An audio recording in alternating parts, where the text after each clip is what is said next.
ये पत्थर की तलवार 20 साल से एक जनरल स्टोर में पड़ी है, बिना छुई, बिना चाही गई। सबको लगता है ये बस एक बेकार कबाड़ का टुकड़ा है, फिर भी मैं इसे खरीदने के लिए अपने पास का हर आखिरी सिक्का खर्च करने का फैसला करता हूँ। आसपास के लोग हंसते हैं और मुझे ब्रेन डेड कहते हैं, पूरा का पूरा सकर। इतनी फ्रेजाइल तलवार तो छूते ही टूट जाएगी, मॉन्स्टर्स से लड़ना तो दूर की बात है। लेकिन मैं बस मुस्कुराता हूँ क्योंकि मैंने एक मिथिक टियर टैलेंट अवेकन किया है, ऑल रिफाइंड। ये किसी भी आइटम की क्वालिटी को एक बार बढ़ा सकता है और इसकी कोई लिमिट नहीं कि ये कितना ऊपर जा सकता है। काफी लक के साथ एक सिल्वर टियर आइटम भी सीधे मिथिक तक छलांग लगा सकता है। अपनी पिछली जिंदगी में मैं ड्रैकोनस फेडरेशन के 10 सबसे महान वॉरियर्स में से एक था, एक लिविंग गॉड ऑफ स्लॉटर। लेकिन मेरी गर्लफ्रेंड और मेरे स्वॉर्न ब्रदर ने मुझे धोखा दिया, पावरफुल एलाइज के साथ मिलकर मुझ पर हमला किया और मुझे लगभग खत्म कर दिया, सिर्फ मेरे पास मौजूद सुप्रीम आर्टिफैक्ट एबिसल रिंग के लिए। ये एक ट्रॉफी था जो मैंने अकेले एबिसल रिफ्ट के अंदर जाकर उसके सबसे शक्तिशाली डिवाइन बीस्ट को मारकर जीता था। कहा जाता है कि ये रियलिटी के लॉज को उल्टा कर सकता है, यहाँ तक कि एक शैटर्ड बॉडी को भी फिर से बना सकता है। मौत के किनारे पर रिग्रेट और हेट्रेड मेरे अंदर बराबर मात्रा में उभरते हैं। अगर मुझे कभी एक और जिंदगी मिली तो मैं तुम सबको चीर कर रख दूंगा। जब मैं दोबारा अपनी आंखें खोलता हूँ तो खुद को फिर से 18 साल की उम्र में पाता हूँ। अवेकनिंग सेरेमोनी के दिन मेरी इंडेक्स फिंगर पर एक पिच ब्लैक रिंग है। उस पर बने एंशिएंट डिवाइन मार्किंग्स पहले ही फीके पड़ चुके हैं। एबिसल रिंग ने सच में समय के बहाव को उलट दिया है। मैं अपने अंदर उठ रहे विचारों के तूफान को दबाता हूँ। इस दूसरी जिंदगी में मैं हर रिग्रेट को बदल दूंगा और डैनियल और एग्निया अपनी जान से इसकी कीमत चुकाएंगे। होस्ट का किलिंग इंटेंट क्रिटिकल थ्रेशोल्ड तक पहुंच गया है। God slayer class system bind हो रहा है। Binding complete. 1 initial spin awarded. Use now. अगले ही पल मेरे दिमाग में एक स्पिनिंग व्हील उभरता है जिसमें लाखों छोटे चमकते स्लॉट्स हैं। सिर्फ एक सोच के साथ मैं इसे स्पिन करने का आदेश देता हूँ। नीडल तेजी से घूमती है और आखिर में एक गोल्डन स्लॉट पर रुकती है। कंग्रेचुलेशंस होस्ट, आपने मिथिक टैलेंट प्राप्त किया है, ऑल रिफाइंड। डंजन के अंदर मिलने वाला कोई भी लूट क्वालिटी में अपग्रेड किया जा सकता है। हर आइटम को सीधे या इनडायरेक्टली सिर्फ एक बार रिफाइन किया जा सकता है। मैं स्टन्ड रह जाता हूँ। ये मिथिक टैलेंट किसी भी आइटम की क्वालिटी को फ्रीली बढ़ा सकता है। इसकी शक्ति लगभग डरावनी है। मैं धीरे से अपनी आंखें बंद करता हूँ। मेरे दिमाग में एक स्टेटस पैनल उभरता है। Crest class unawakened talent, all refined gold tier skills, god slayer strike, legendary phantom step, legendary mastery, back to basics skills, total concealment, legendary eye of insight, legendary. इस पैनल को देखते हुए जो शांति मैंने खुद पर थोप रखी थी वो टूट जाती है। मेरी पिछली जिंदगी की कुछ स्किल्स मेरे साथ वापस आ गई हैं। उसी वक्त मेरे पीछे से एक साफ आवाज गूंजती है, क्रेस्ट, तुम्हें क्या लगता है तुम कौन सा क्लास अवेकन करोगे? मैं मुड़ता हूँ और एक पल के लिए मेरी सांस रुक जाती है। एक लड़की सफेद कपड़ों में खड़ी है, नाजुक फीचर्स, एक जेंटल स्माइल, सिर थोड़ा सा एक तरफ झुका हुआ। उसकी आंखों में एक शांत रोशनी है, बिल्कुल वैसी ही जैसी मुझे याद है। ये राइली है, मेरी डेस्क मेट। मेरी नजर तुरंत नरम पड़ जाती है। मेरी पिछली जिंदगी के आखिरी पल अभी भी मेरे दिमाग में साफ है। जब मैं हर दिशा से लीथल अटैक्स का सामना कर रहा था,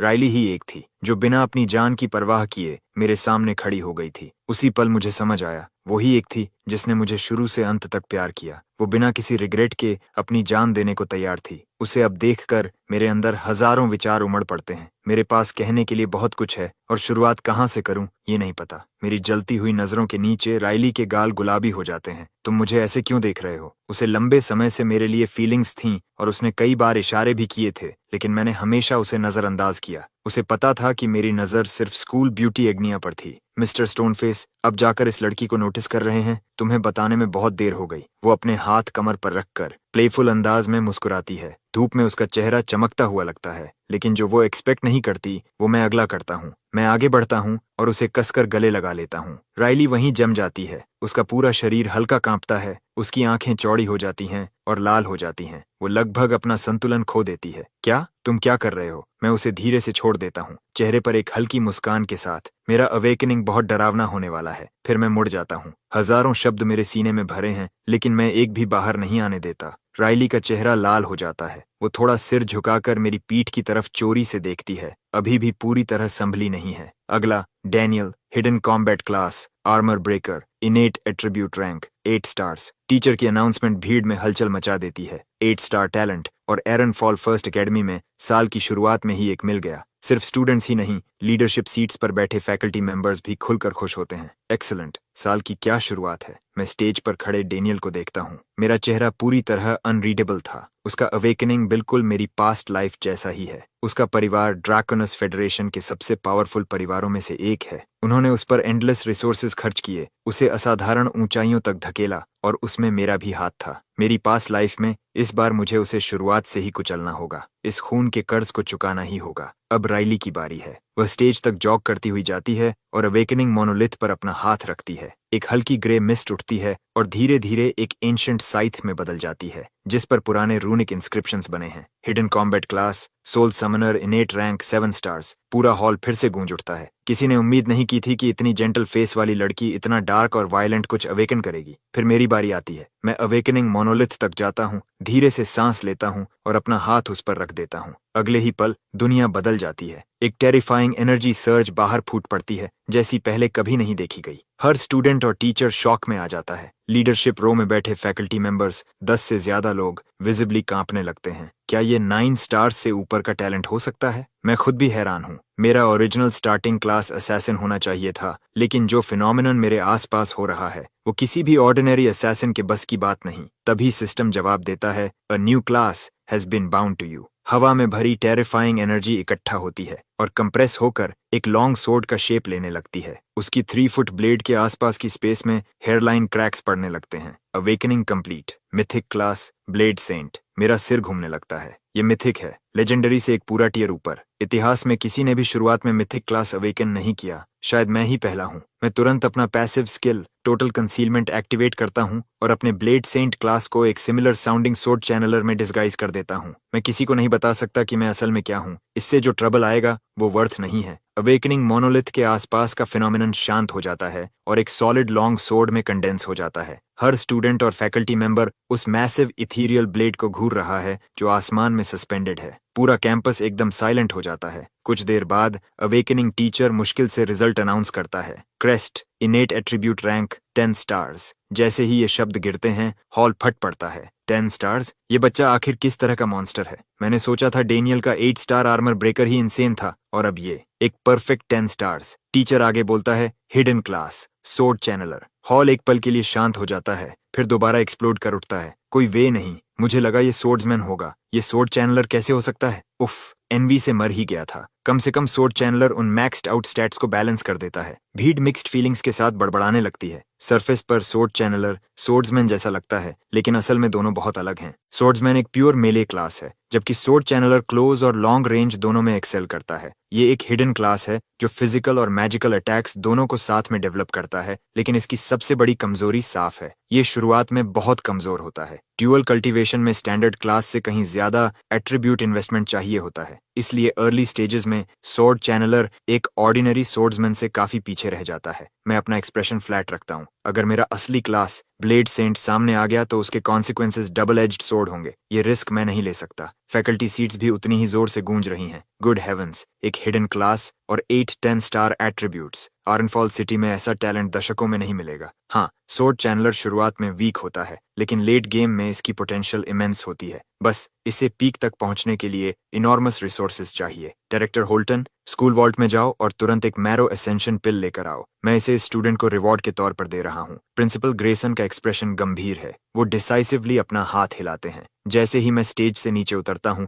मैं देखता हूँ डैनियल और एग्निया मुझे घूर रहे हैं, विजिबली शेकन। डैनियल की मुट्ठियां भींची हुई हैं, उसकी आंखें डार्क हैं। वो डैनियल फैमिली का एल्डेस्ट सन है। उसे स्कूल का सबसे टैलेंटेड पर्सन होना था और मैंने उससे सब कुछ छीन लिया। वह झुकता है और आग्ना के कान में कुछ फुसफुसाता है। उसकी आंखें चौड़ी हो जाती हैं। क्या तुम इस बारे में श्योर हो? रिलैक्स, तुम्हें इसे ज्यादा देर तक सहना नहीं पड़ेगा। ज्यादा से ज्यादा कुछ साल, जब तक हम उससे जितना निकाल सकते हैं निकाल लें, फिर किसी डंजन के अंदर मौका ढूंढकर उसे खत्म कर देंगे। एजी धीरे से सिर हिलाती है। उसके चेहरे पर एक ठंडी मुस्कान फैल जाती है। मैं ये सब देखता हूँ। दूरी इतनी ज्यादा है कि एक शब्द भी सुन नहीं सकता, लेकिन मुझे जरूरत भी नहीं है। मुझे पहले से सब पता है। जब उन्हें लगता है कि मैं उनकी तरफ देख रहा हूँ तो वो इसे ग्रीटिंग समझ लेते हैं। डैनियल तो मुस्कुराते हुए हाथ भी हिलाता है। हर एंगल से इनोसेंस की तस्वीर। एग्निया अपने बाल झटकती है और मुझे एक फ्लर्टेशियस विंक देती है, लेकिन अंदर से वो सिर्फ कंटेम्प्ट से भरी है।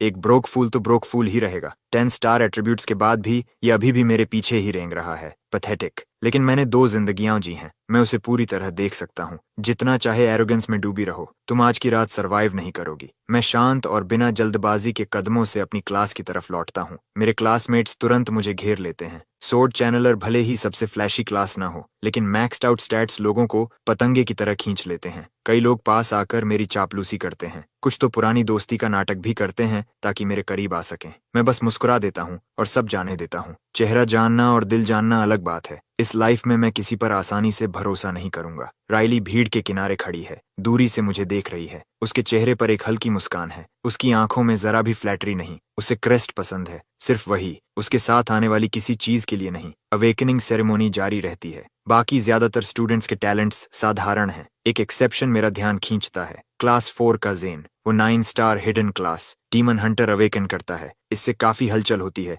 लेकिन मेरे 10 स्टार्स के सामने इवन 9 स्टार भी वैसी लहर नहीं बना पाता। मैं जेन को ध्यान से देखता हूँ, सोच में डूबा हुआ। मेरी पास्ट लाइफ में वो बिगिनर डंजन के अंदर मर गया था। अवेकनिंग सेरेमोनी खत्म होने के बाद मैं अपने डॉर्म में लौटता हूँ और अपना पर्सनल स्टेटस पैनल खोलता हूँ। Crest level 1, class blade saint, mythic tier, world's only, strength 10, constitution 10, agility 10, spirit 10, luck 10, talent all refine, primal sword soul, skills god slayer strike, total concealment, phantom step, eye of insight. यही होता है 10 starful attributes का मतलब। हर stat 10 से शुरू होता है। Level 1 पर ही कुल 50 पॉइंट्स। मेरे बेस स्टैट्स पहले से ही लेवल 5 के अवेकेंट फाइटर्स के बराबर हैं। मैं अपने पैनल में एक एडिशनल टैलेंट नोटिस करता हूँ, प्राइमल सोर्ड सोल। जैसे ही मैं पढ़ता हूँ कि ये क्या करता है, मेरी सांस रुक जाती है। ये मुझे किसी भी सोर्ड स्किल को सीखने की अनुमति देता है, बिना किसी प्री रिक्विजिट के। सभी सोर्ड स्किल्स का डैमेज, स्पीड और मास्टरी ग्रोथ 300% बढ़ जाता है, और ये इफेक्ट मेरे रैंक बढ़ने के साथ और मजबूत होता जाता है।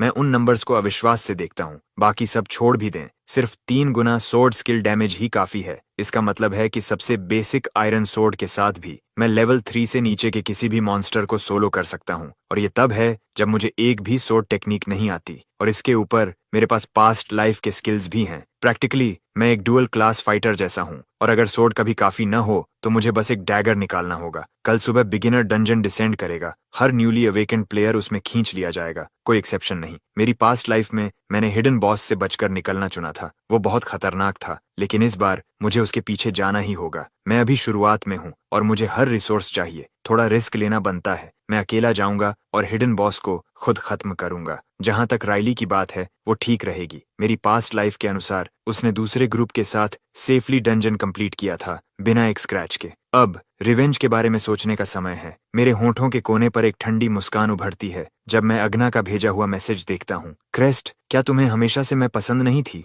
वेल, मैंने अपना मन बदल लिया है। मैं खुद से मुस्कुराता हूँ, बिल्कुल वैसे ही जैसे मेरी पास्ट लाइफ में हुआ था, शब्द शब्द। ये मैसेजेस, यही वो चीज थी जिसने उसी रात हमारे रिलेशनशिप को कंफर्म किया था। मैं तुरंत रिप्लाई टाइप करता हूँ, टुनाइट मेन बिल्डिंग की रूफटॉप, अकेले आना। मैसेज भेजने के बाद मैं कैंपस से निकलता हूँ और अपनी याददाश्त के सहारे सीधे एक वेपन शॉप की तरफ बढ़ जाता हूँ। अपने पास्ट लाइफ से मुझे पता है कि इस शॉप में एक स्टोन लॉन्ग स्वॉर्ड मौजूद है। बाहर की पत्थर जैसी परत को तोड़ते ही अंदर छिपी असली ब्लेड सामने आ जाती है। ये एक सिल्वर टियर लॉन्ग स्वॉर्ड है, लेकिन इसकी खुरदरी बाहरी शक्ल ने अब तक किसी को इसकी असली कीमत समझने नहीं दी। मुझे इसे किसी और से पहले हासिल करना होगा। जैसे ही मैं पहुंचता हूं, वहां पहले से मौजूद स्टूडेंट्स के बीच हल्की हल्की फुसफुसाहट फैल जाती है। वे एक दूसरे को देखते हैं और धीमे स्वर में बात करते हैं। मैं सबको नजरअंदाज करते हुए सीधे काउंटर की तरफ बढ़ जाता हूँ। तभी करीब मिड-20s की एक युवा महिला भीड़ से बाहर निकलती है और मेरा रास्ता रोक लेती है। उसने गोल्ड रिम ग्लासेस पहन रखे हैं और उसके व्यक्तित्व में एक सधा हुआ आत्मविश्वास और शाही एलिगेंस झलकता है। एक्सक्यूज मी, घबराने की जरूरत नहीं है। मैं इजाबेला हूँ, आर्म कंसोर्शियम की वाइस डायरेक्टर। आज आप जो भी वेपन खरीदेंगे उसका पूरा खर्च कंसोर्शियम उठाएगा। कमरे में मौजूद सभी स्टूडेंट्स एकदम से हैरान होकर सांस खींच लेते हैं। ये ऑफर सच में चौंका देने वाला है। वेपन शॉप्स दुनिया की सबसे महंगी जगहों में गिनी जाती हैं। आम परिवार तो यहाँ झांकने तक की हिम्मत नहीं करते, खरीदना तो दूर की बात है। मैं उसकी मुस्कुराहट को देखता हूँ, लेकिन मेरे चेहरे पर कोई भाव नहीं आता। पूरा खर्च आप कह रही हैं, इसके बदले में मुझे आपको क्या देना होगा इजाबेला? मेरा शांत जवाब उसे थोड़ी देर के लिए चौंका देता है। उसने पहले से मेरी जानकारी जुटा रखी थी। उसे पता था कि मैं एक गरीब अनाथ हूँ जो यहाँ आने के लिए भी मुश्किल से पैसे जोड़ पाया होगा। उसे उम्मीद नहीं थी कि मैं ऐसे ऑफर से बिल्कुल भी प्रभावित नहीं होऊंगा। लगता है क्रेस्ट सिर्फ असाधारण प्रतिभाशाली ही नहीं बल्कि काफी समझदार भी है। तुमने सही समझा, मुझे तुमसे कुछ चाहिए। इजाबेला मुस्कुराती है और भीड़ की तरफ इशारा करती है। नीले कपड़ों में एक पतली सी लड़की आगे आती है। ये मेरी छोटी बहन है क्लॉडिया। तुम्हें बस इसके साथ टीम बनाकर बिगिनर डंजन में इसकी रक्षा करनी होगी। बदले में मैं तुम्हारे चुने हुए किसी भी वेपन का खर्च उठाऊंगी। क्या कहते हो? मैं बिल्कुल भी प्रभावित नहीं होता। मैं क्लॉडिया को ध्यान से देखता हूँ। उसकी आंखों के पीछे एक शांत गर्व छिपा हुआ है। उसका टैलेंट शायद मुझसे कम हो, लेकिन उसके पास पैसा है और बहुत ज्यादा है। इस तरह के सौदे मेरे लिए नए नहीं हैं। सिर्फ न्यूली अवेकेंड प्लेयर्स ही बिगिनर डंजन में जा सकते हैं। कोई फैमिली गार्ड या हायर्ड फाइटर उनके साथ अंदर नहीं जा सकता। इसका मतलब है कि ओरम फैमिली की दूसरी बेटी को एक खतरनाक जगह में बिना किसी सुरक्षा के जाना होगा। जाहिर है उसे अपने साथ एक मजबूत फाइटर चाहिए और मैं इसके लिए एकदम सही हूँ। ये सोचकर मेरे चेहरे पर हल्की मुस्कान आ जाती है। मैं अपनी ठुड्डी सहलाता हूँ और जितना हो सके उतना मासूम चेहरा बनाता हूँ। ठीक है फिर, मुझे फ्रॉस्ट फैंग ड्रैगन ब्लेड चाहिए। जैसे ही मैं यह कहता हूँ, इजाबेला की आंखों में हल्का सा बदलाव आता है। उसे बिल्कुल उम्मीद नहीं थी कि मैं इतनी बड़ी मांग रखूंगा। फ्रॉस्ट फैंग ड्रैगन ब्लेड एक डायमंड टियर वेपन इस शॉप की सबसे कीमती चीज है, जिसकी कीमत लाखों एडवेंट कॉइन्स में है। उसके जैसी अमीर इंसान के लिए भी इसे तुरंत खरीद पाना आसान नहीं है। उसने सोचा था कि एक सिल्वर टियर वेपन मेरे जैसे साधारण और गरीब स्टूडेंट के लिए काफी होगा। आसपास खड़े स्टूडेंट्स एक दूसरे को हैरानी से देखते हैं। क्या यह सच में गंभीर है? ये बहुत बड़ी मांग है। हाँ, स्टैट्स के हिसाब से ये टॉप न्यू टैलेंट है, लेकिन इसका क्लास सोर्ड चैनलर है, जो शुरुआती स्टेज में काफी कमजोर माना जाता है। ये डायमंड टियर वेपन है और सवाल ये है कि क्या यह इसे इस्तेमाल भी कर पाएगा या नहीं। इजाबेला की आंखों में हल्की सी झुंझलाहट चमकती है। मैंने उसे सबके सामने मुश्किल स्थिति में डाल दिया था। उसका चेहरा सख्त हो जाता है। क्या तुम सच में गंभीर हो? मैं उसकी आंखों में सीधे देखते हुए मासूमियत से सिर हिलाता हूँ। बिल्कुल, इसमें क्या गलत है? मेरा यह व्यवहार उसके अंदर गुस्सा पैदा करता है, लेकिन वह इसे जाहिर नहीं होने देती। एक बिजनेस वुमन के लिए फायदा और नुकसान का संतुलन ही सबसे जरूरी होता है। उसके परिवार के पास पैसा है, लेकिन असीमित नहीं कि वह यूं ही खर्च कर सके। आखिरकार वह हल्की सी सांस छोड़ती है। मुझे माफ करना क्रिस्ट, क्या तुम कुछ और चुन सकते हो? फ्रॉस्ट फैंग ड्रैगन ब्लेड बहुत ज्यादा महंगी है। सच कहूं तो मुझे नहीं लगता कि तुम्हारी मौजूदा ताकत इतनी बड़ी इन्वेस्टमेंट को सही ठहराती है। अगर तुम सिल्वर टियर वेपन चुनो तो मैं खुशी से मान जाऊंगी। वह एक पेशेवर मुस्कान देती है। मैं सिर हिलाता हूँ। मेरी आवाज सीधी और अंतिम होती है। तो फिर रहने दीजिए, या तो वही सोर्ड या कुछ भी नहीं। इजाबेला की भौहें हल्की सिकुड़ जाती हैं। उसकी आंखों में असंतोष की झलक उभरती है। क्या तुम पक्का कह रहे हो? मेरे चेहरे पर कोई बदलाव नहीं आता। बिल्कुल पक्का। उसकी नजर ठंडी हो जाती है। वह हल्का सा सिर हिलाती है। ठीक है फिर क्लॉडिया, चलते हैं। क्लॉडिया मुझे एक संतुलित नजर से देखती है। ये पहली बार है जब उसने अपनी बहन को किसी नेगोशिएशन में पीछे हटते देखा है। इससे उसके मन में मेरे लिए एक अलग ही छाप बनती है। ये क्लासमेट सिर्फ असाधारण टैलेंट वाला नहीं है, इसका दिमाग भी कुछ अलग ही स्तर का है। उनके जाते ही मैं धीरे से सांस छोड़ता हूँ। मेरा कभी इरादा था ही नहीं मानने का, लेकिन सीधा इनकार करने से और दबाव बढ़ जाता। फ्रॉस्ट फैंग ड्रैगन ब्लेड मांगना सबसे आसान तरीका था उन्हें पीछे हटाने का। वैसे भी मैं डंजन के सबसे खतरनाक जोन में अकेले जाकर हिडन बॉस से लड़ने वाला हूँ। क्लॉडिया को साथ लाना इसे नामुमकिन बना देता।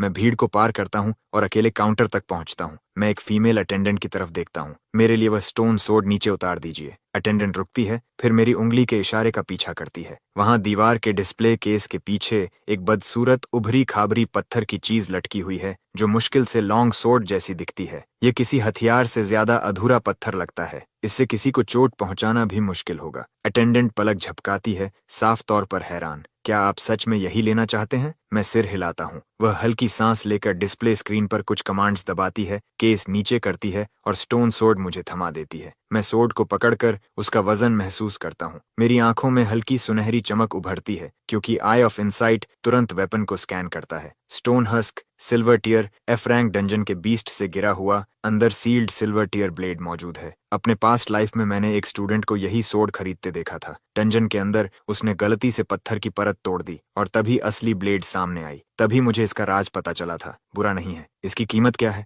मैं एक हाथ में सोर्ड पकड़े पूछता हूँ। हमारे मैनेजर की पॉलिसी के अनुसार अवेकनिंग डे पर सभी न्यूली अवेकेंड प्लेयर्स को उनके एट्रीब्यूट रैंक के आधार पर डिस्काउंट मिलता है। जिनके पास 5 स्टार्स या उससे ज्यादा होते हैं, उन्हें वेपन्स 50% डिस्काउंट पर मिलते हैं। ये स्टोन सोर्ड सामान्यतः 8000 एडवेंट कॉइन्स की है, लेकिन आपके डिस्काउंट के बाद यह 500 में पड़ेगी। मैं हल्का सा सिर हिलाता हूँ। ये मैं संभाल सकता हूँ। सामान्य सिल्वर टियर वेपन्स की कीमत लगभग 10,000 से शुरू होती है। अगर इसकी पत्थर की परत टूट जाए तो इसकी कीमत कम से कम 10 गुना हो जाएगी, और इस वक्त मेरी पूरी बचत भी 500 कॉइन्स ही है। ट्रांजैक्शन पूरा होता है और सोड मेरी हो जाती है। आपकी खरीदारी के लिए धन्यवाद। अटेंडेंट हल्का झुककर मुस्कुराती है, एक अभ्यास की हुई मुस्कान जो आंखों तक नहीं पहुंचती। आसपास खड़े स्टूडेंट्स हैरान रह जाते हैं। क्या यह पागल हो गया है? सस्ता है, लेकिन क्या इससे कुछ मारा जा सकता है? ये खरीदना तो आत्महत्या जैसा है। लेकिन भीड़ में एक चश्मा पहने स्टूडेंट सोच में पड़ जाता है। डंजन में स्टोन वेपन्स अक्सर गिरते हैं, लेकिन वे आमतौर पर बेकार होते हैं, एक ही वार में टूट जाते हैं। हालांकि बहुत ही कम संभावना होती है कि कोई स्टोन वेपन असल में सील्ड ब्लेड हो। क्या यह उसी पर दांव लगा रहा है? उसके शब्द भीड़ को शांत नहीं करते,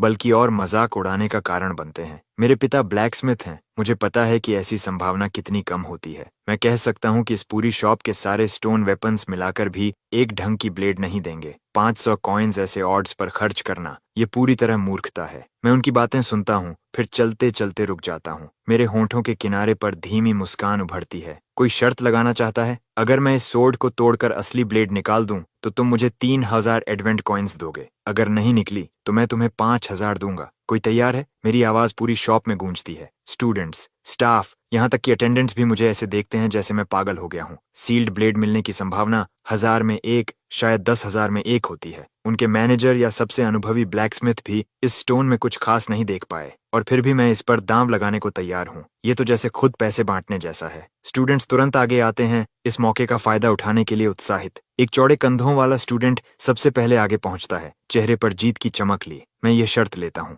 मैं हल्का सा सिर हिलाता हूँ और उस पर आई ऑफ इनसाइट चलाता हूँ। Brute level 1, class iron vanguard, skillful force cleave. Campus का एक जाना पहचाना चेहरा। यह आदमी बदनाम है, एक बुली जो बिना पैसे वालों की जिंदगी नरक बना देता है। मेरे पास्ट लाइफ में इसी ने बिगिनर डंजन के दौरान मेरी पीठ में छुरा घोंपा था। इसे इस बार फंसाने में मुझे बिल्कुल भी गिल्ट महसूस नहीं होता। चलो इसे ऑफिशियल बनाते हैं। एक ख्याल के साथ हमारे बीच एक कॉन्ट्रैक्ट पैनल उभर आता है। शर्तों की पूरी जानकारी सामने दिखती है। जैसे ही दोनों पक्ष साइन करते हैं, वापस मुड़ने का कोई रास्ता नहीं रहता। अगर मैं जीतता हूं तो सिर्फ 3000 मिलेंगे, अगर हारता हूं तो 5000 का नुकसान, और सील्ड ब्लेड मिलने की संभावना पहले से ही बेहद कम है। हर नजरिए से देखें तो यह डील मेरे लिए बहुत खराब लगती है। आसपास खड़े स्टूडेंट्स हैरान हैं। ये सच में ऑफिशियल कॉन्ट्रैक्ट के साथ कर रहा है। अगर ये पैसे नहीं दे पाया तो इंटरेस्ट बढ़ता जाएगा, और बाइंडिंग कॉन्ट्रैक्ट होने के कारण कोई पीछे नहीं हट सकता। ब्रूटो कॉन्ट्रैक्ट को घूरता है, एक पल के लिए झिझकता है, फिर फैसला कर लेता है। उसके पक्ष में ऑड्स बहुत ज्यादा हैं। ऐसा मौका कौन छोड़ता है? वैसे भी 3000 एडवेंट कॉइन्स उसके परिवार के लिए कुछ खास नहीं है। मुझे नीचा दिखाना ही उसके लिए काफी है। वह बिना हिचकिचाए कॉन्ट्रैक्ट पर साइन कर देता है। ब्रूटो अपनी बाहें मोड़कर मुस्कुराता है। चलो फिर, अपनी पत्थर की खिलौना तोड़ो। सच कहूं तो मुझे शक है कि तुम्हारे जैसे गरीब के पास 5000 चुकाने के पैसे भी होंगे या नहीं। वह अपनी बात पूरी भी नहीं कर पाता। उसकी घमंडी मुस्कान अचानक गायब हो जाती है और उसकी जगह गहरा सदमा ले लेता है, क्योंकि उसी पल मैं स्टोन सोर्ड को नीचे लाकर जोर से तोड़ देता हूँ। एक तेज क्रैक पूरी शॉप में गूंजता है। हर इंसान वहीं ठहर जाता है। शोर खत्म हो जाता है। अफरा तफरी की जगह पूरी खामोशी छा जाती है। पत्थर के टुकड़े गिरते हैं और फिर वह सामने आता है। एक प्राचीन दिखने वाली काली स्टील सोर्ड, लगभग 3 FT लंबी डार्क ब्लेड, जिसमें गहरे क्रिम्सन वेन्स बहते खून की तरह धड़कते हुए नजर आते हैं। Crimson veined iron sword, silver lower grade, special trait blood drinker. किसी मॉन्स्टर को घायल करने पर ब्लेड उसका खून सोख कर यूजर की हेल्थ रिस्टोर करता है। आई ऑफ इनसाइट इसकी पूरी जानकारी दिखाता है। मैं पूरी तरह संतुष्ट हूँ। एक ऐसा वेपन जो हर वार के साथ मुझे हील करता है, जैसे हर लड़ाई में मेरे साथ एक पर्सनल मेडिक हो। आसपास खड़े सभी लोग जैसे बिजली गिरने से जड़ हो गए हों। लंबी खामोशी के बाद एक स्टूडेंट बोल पाता है। इसने सच में सील्ड ब्लेड निकाल ली, और दिखने से यह कम से कम सिल्वर टीयर है। ब्रूटो का चेहरा इसे देखते ही पीला पड़ जाता है। वह अनजाने में एक कदम पीछे हटता है, समझ ही नहीं पाता कि क्या हुआ। यह नामुमकिन है। वह लंबे और भारी विराम के बाद बोलता है। उसने सोचा था कि यह उसका जीतने का पल होगा, लेकिन वह पूरी तरह खेला जा चुका है। मैं शांत चेहरा बनाए रखता हूँ और उसकी तरफ हाथ बढ़ाता हूँ, जैसे यह परिणाम पहले से तय था। पैसे दो ब्रूटो। वह दांत पीसता है और मुश्किल से बोलता है, लकी ब्रेक। फिर वह अपने अकाउंट से 3000 एडवेंट कॉइन्स मेरे अकाउंट में ट्रांसफर कर देता है। इससे बचने का कोई रास्ता नहीं है। एक साइंड कॉन्ट्रैक्ट इस दुनिया में कानून के बराबर होता है। सबसे ताकतवर लोग भी इसे तोड़ नहीं सकते। पेमेंट मिस करने पर इंटरेस्ट हर सेकंड बढ़ता है। उसके पास अभी देने के अलावा कोई विकल्प नहीं। मैं वेपन शॉप से आराम से बाहर निकलता हूँ। मेरा चेहरा उतना ही शांत है जितना पहले था। ब्रूट मुझे जाते हुए देखता है। उसका चेहरा गुस्से और शर्म के बीच बदलता रहता है,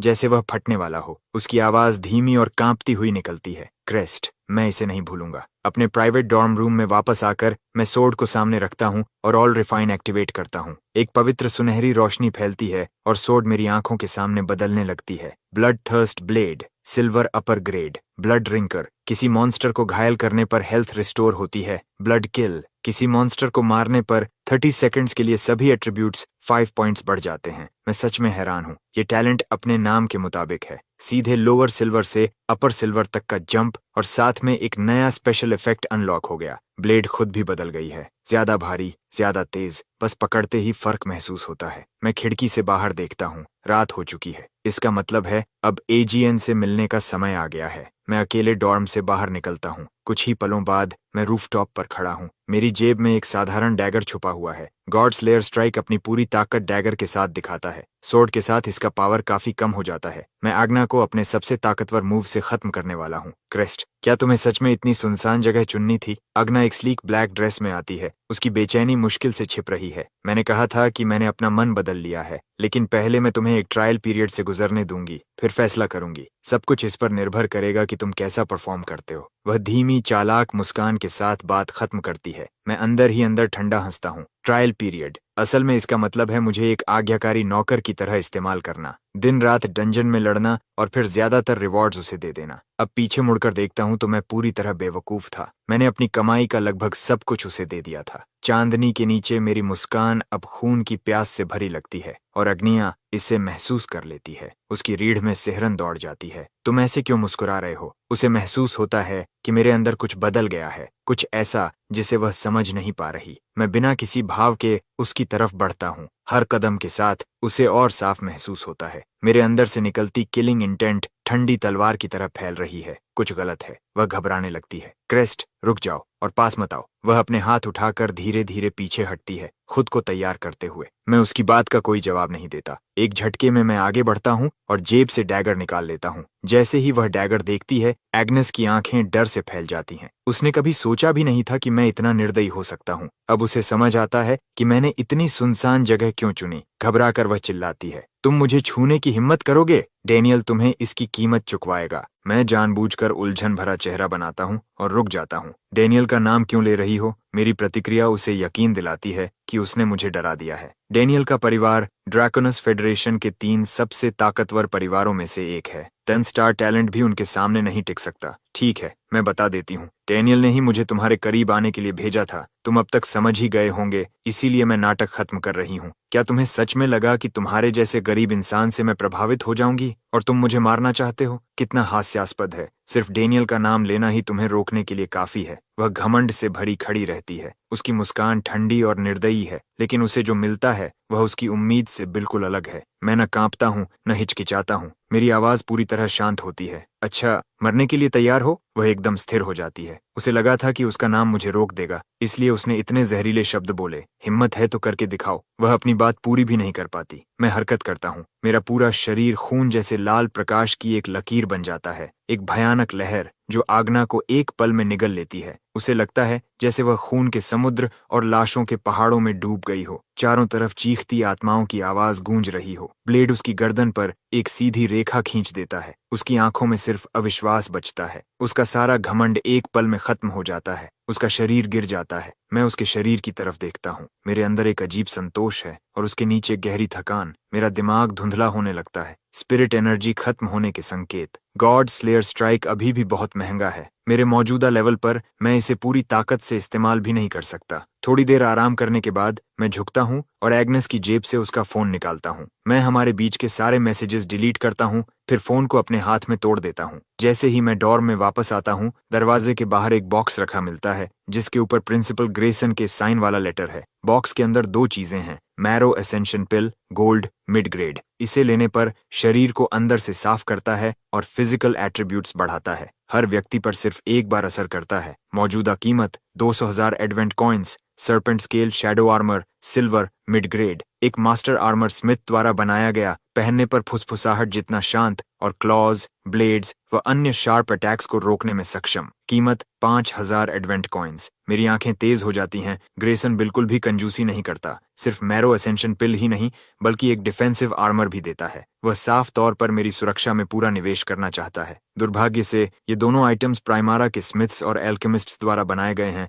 डंजन लूट से नहीं। इसलिए ऑल रिफाइन इन पर काम नहीं करता। मैं लेटर उठाता हूँ। हेलो क्रेस्ट, मेरा नाम ग्रेसन है, एरन फॉल फर्स्ट एकेडमी का प्रिंसिपल। अंदर की मैरो असेंशन पिल स्कूल की तरफ से एक गिफ्ट है और आर्मर मेरी तरफ से। मैंने तुम्हारी स्कॉलरशिप भी इस साल के लिए 10,000 एडवेंट कॉइन्स कर दी है। एक दिन तुम सबसे बहुत ऊपर खड़े हो सकते हो। जब भी वह दिन आए जहां से तुमने शुरुआत की, उसे मत भूलना। तुम्हारी सफलता की कामना करता हूँ। यह एक इन्वेस्टमेंट है, लेकिन ग्रेसन शॉर्ट टर्म फायदा नहीं देख रहा। वह इस बात पर दांव लगा रहा है कि मैं आगे क्या बनूंगा। ऐसी दूरदर्शिता उसे एग्नियर जैसे छोटे सोच वाले लोगों से बिल्कुल अलग बनाती है। मैं बिना हिचकिचाए मैरो असेंशन पिल निगल लेता हूँ। मेरे शरीर से हल्की रोशनी फैलती है। कॉन्स्टिट्यूशन +10, एक्सपीरियंस 500, रैंक बढ़कर लेवल 2 हो जाता है। 10 फ्री एट्रीब्यूट पॉइंट्स मिलते हैं। मैं खड़ा होकर अपना पैनल देखता हूँ। मैं सारे डन पॉइंट्स एजिलिटी में डाल देता हूँ। सोर्ड क्लास के लिए स्पीड और फ्लूइडिटी ही सब कुछ होती है। ये मेरे पास्ट लाइफ के असैसिन से बहुत अलग नहीं है। फिर मैं लेट जाता हूँ, आंखें बंद करता हूँ और नींद को खुद पर हावी होने देता हूँ। गॉड स्लेयर स्ट्राइक ने मेरे शरीर पर भारी असर डाला है। पूरी ताकत पाने के लिए मुझे आराम चाहिए। जब मैं उठता हूँ तब तक अगली सुबह हो चुकी होती है। जैसे ही मैं आंखें खोलता हूँ, गहरे नीले प्रकाश का एक स्तंभ मुझे घेर लेता है। अगले ही पल मेरा शरीर प्राइमारा से गायब हो जाता है। जब मैं फिर से आंखें खोलता हूँ, एक जंगल में खड़ा हूँ। आसपास की वनस्पति खतरनाक ऊर्जा से भरी हुई है। मैं ब्लड थर्स्ट ब्लेड निकालता हूँ और आगे बढ़ता हूँ। आगे से एक चीख सुनाई देती है। एक फीमेल प्लेयर का शरीर पेड़ों से गिरता है। उसके घाव साफ बताते हैं कि यह किसी कार्निवरस एप का काम है। तभी एक भयानक दहाड़ गूंजती है। एक विशाल और डरावना एप ऊपर से कूदता है। दोनों हाथ जोड़कर हथौड़े की तरह सीधे मेरी तरफ वार करता है। मैं तेजी से साइड स्टेप करता हूँ और मुश्किल से बचता हूँ। मैंने ये पहले ही भांप लिया था। इस मॉन्स्टर ने बॉडी का इस्तेमाल मुझे डिस्ट्रैक्ट करने के लिए किया। मैंने जानबूझकर इसे ऐसा करने दिया और इसके अटैक के लिए कमिट करने का इंतजार किया। मैं तुरंत पलटकर वार करता हूँ और ब्लेड उसके सिर पर मारता हूँ। एक बड़ा घाव बनता है, लेकिन वह गिरता नहीं। वह दहाड़ता है और फिर से मुझ पर हमला करता है। मैं हैरान हूँ। मैंने अभी तक कोई स्किल इस्तेमाल नहीं किया और मेरे पास सिल्वर अपर वेपन है, साथ में मैक्स स्ट्रेंथ और एजिलिटी। एक सामान्य मॉन्स्टर तो अब तक मर जाना चाहिए था। Eye of insight, blood claw ape king, level 3, strength 28, constitution 24, skill ground slam. अब समझ आया, यह सामान्य एप नहीं है बल्कि एप किंग है, इसलिए इसका आकार बाकी सबसे बड़ा है। जैसे ही उसका अटैक गिरता है, मैं गायब हो जाता हूँ और सीधे उसके पीछे प्रकट होता हूँ। फैंटम स्टेप मेरे लेवल पर पूरी इनविजिबिलिटी देता है। इतनी तेज स्पीड की लगभग हर अटैक से बच सकता हूँ, लेकिन यह सिर्फ एक पल के लिए रहता है और इसकी कॉस्ट बहुत ज्यादा है। मैं उसके पीछे आकर ब्लेड को उसके सिर के पीछे से दिमाग तक घुसा देता हूँ। एक परफेक्ट किल। मेरे सामने एक स्क्रीन उभरती है। बीस्ट डिफीटेड, लूट, horizon cut, bronze lower grade skill scroll. बुरा नहीं है, ये सिर्फ ब्रॉन्ज टियर है, लेकिन मेरे क्लास के लिए सही है। तभी ग्लोबल चैनल पर मैसेज आता है। ड्रैकनस फेडरेशन का एक सोर्ड चैनलर फर्स्ट किल हासिल करता है। उसे फर्स्ट ब्लड टाइटल मिलता है। साथ ही ड्रैकनस फेडरेशन के सभी प्लेयर्स को एक हीलिंग पोशन मिलता है और तुरंत हर प्लेयर के हाथ में एक रिकवरी वायल आ जाता है। ग्लोबल चैनल में हलचल मच जाती है। क्या इस साल फर्स्ट किल ड्रैकनस फेडरेशन के प्लेयर ने लिया, और वह भी सोर्ड चैनलर? क्या वह एरन फॉल फर्स्ट एकेडमी का क्रेस्किड हो सकता है, वही डेन स्टार वाला? फिर भी इस साल कई सोर्ड चैनलर्स हैं, कोई भी हो सकता है। मेरा स्टेटस पैनल अपडेट होता है। एक नया टाइटल स्लॉट दिखाई देता है। फर्स्ट ब्लड, परमानेंट बोनस, सभी एट्रीब्यूट्स +5। मैं अपने हाथ में पकड़े स्किल स्क्रॉल को देखता हूँ। ब्रॉन्ज टियर है, लेकिन मैं इसे रिफाइन कर सकता हूँ। एक ही ख्याल के साथ स्क्रॉल बदल जाता है। ये सिल्वर टियर स्किल स्क्रॉल बन जाता है। Draw slash, silver lower grade. Blade को शीथ में वापस डालो, मन को केंद्रित करो, एक मोशन, एक कट। मैं खुद को रोक नहीं पाता। एक ही रिफाइन में 2 सब टियर्स की जंप ने अंदर एक्साइटमेंट जगा दी है। मैं इसे तुरंत इस्तेमाल करता हूँ। तकनीक मेरे शरीर में दौड़ जाती है। एक तेज गूंजती ब्लेड की आवाज हवा में भर जाती है और मेरा पूरा शरीर गहरे नीले प्रकाश की एक स्वीपिंग आर्क बन जाता है। एक ही स्मूथ मोशन में साइडवेज कट लगता है। जहां से यह गुजरता है, जमीन पर साफ निशान बन जाता है। आधा मीटर मोटा पेड़ एक ही वार में बीच से कट जाता है। मैं थोड़ा हैरान रह जाता हूँ। एक सामान्य सिल्वर टियर स्किल इतना पावरफुल नहीं होना चाहिए। यह जरूर प्राइमल सोर्ड सोल का असर है। हर सोर्ड टेक्निक की पावर और स्पीड 3 गुना। सच में कुछ अलग ही है। मैं घने जंगल में और अंदर बढ़ता हूँ। रास्ते में कुछ छोटे म्यूटेंट क्रीचर्स आते हैं, सभी बिना मेहनत के कट जाते हैं। जल्दी ही मैं लेवल 4 पर पहुंच जाता हूँ। बाकी न्यूली अवेकेंड प्लेयर्स के मुकाबले मैं पहले ही खतरनाक ऊंचाई पर हूँ। मैं दूर देखता हूँ, ध्यान केंद्रित। Hidden boss crimson rock cavern के पार है और वहां पहुंचने में अभी समय लगेगा। मैं पूरी स्पीड से आगे बढ़ता हूँ। जो भी मॉन्स्टर मिलता है तुरंत खत्म। लूट लगातार बढ़ता है और इन्वेंटरी बढ़ती जाती है। स्लॉटर जारी रहता है और मैं जल्दी ही लेवल 5 पर पहुंच जाता हूँ। रास्ते में कई नए स्किल स्क्रोल्स गिरते हैं। उनमें से एक bronze lower grade sword technique all refine के बाद thunder strike blade art silver mid grade बन जाती है। मैं मुस्कुराता हूँ और स्क्रोल को हाथ में तोड़ देता हूँ। तुरंत बिजली ब्लड थर्स्ट ब्लेड के चारों तरफ लिपट जाती है, जैसे एन्चांटमेंट हो। ब्लेड की शार्पनेस और स्ट्राइकिंग पावर एक लेवल ऊपर चली जाती है। तभी एक ग्रे बैक वाइल्ड वुल्फ झाड़ियों से निकलकर सीधे मुझ पर झपटता है। मैं ब्लेड उठाता हूँ और वार करता हूँ। बिजली एक पल में उसे चीर देती है और वह वहीं गिर जाता है।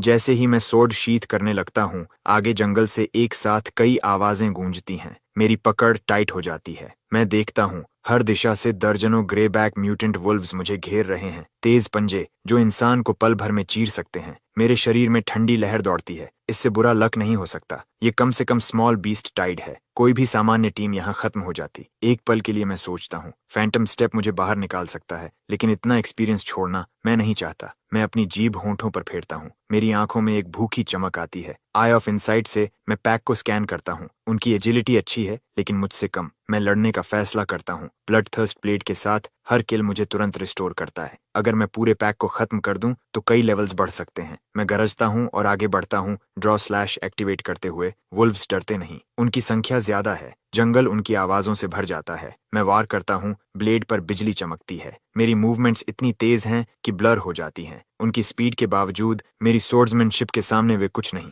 थंडर स्ट्राइक ब्लेड आर्ट और ड्रॉ स्लैश साथ मिलते हैं। उनकी कंबाइंड पावर तेजी से बढ़ती है। कुछ ही पलों में कई वुल्व्स गिर जाते हैं। मेरा एक्सपीरियंस लगातार बढ़ता है। मैं एक मशीन की तरह चलता हूँ। ठंडा चेहरा, लगातार वार, बिना रुके। कुछ ही समय में एक भी वुल्फ बाकी नहीं रहता। तभी पेड़ों के बीच से कुछ और निकलता है। एक विशाल वुल्फ। उसकी फर चांदनी में चमकती चांदी जैसी सफेद। उसका आकार बाकी सबसे बड़ा। ये पूरी तरह अलग स्तर का है। उसकी स्पीड डरावनी है। वह एक पल में दूरी खत्म करता है और मैं रिएक्ट भी नहीं कर पाता कि वह मेरी बांह छू जाता है। दो गहरे घाव बनते हैं। खून बहने लगता है। आधा सेकंड और होता तो मेरा हाथ जा सकता था। आई ऑफ इनसाइट तुरंत सक्रिय होता है। Silverback wolf king level 6। Skills silver claw, fang rip, rapid charge. Wolf king मुझे घेरते हुए घूमता है, अगला वार सेट करता हुआ। मैं उसे घूरता हूँ। मेरा चेहरा शांत है। मैं सोर्ड को शीथ में डाल देता हूँ। फिर मैं आगे बढ़ता हूँ, पहले अटैक करने का फैसला करते हुए, जबकि मैं अभी भी ब्लीडिंग कर रहा हूँ, क्योंकि उस लास्ट एक्सचेंज में ड्रॉ रीच मैक्स मास्टरी हो चुका है और मिड फाइट ही flash draw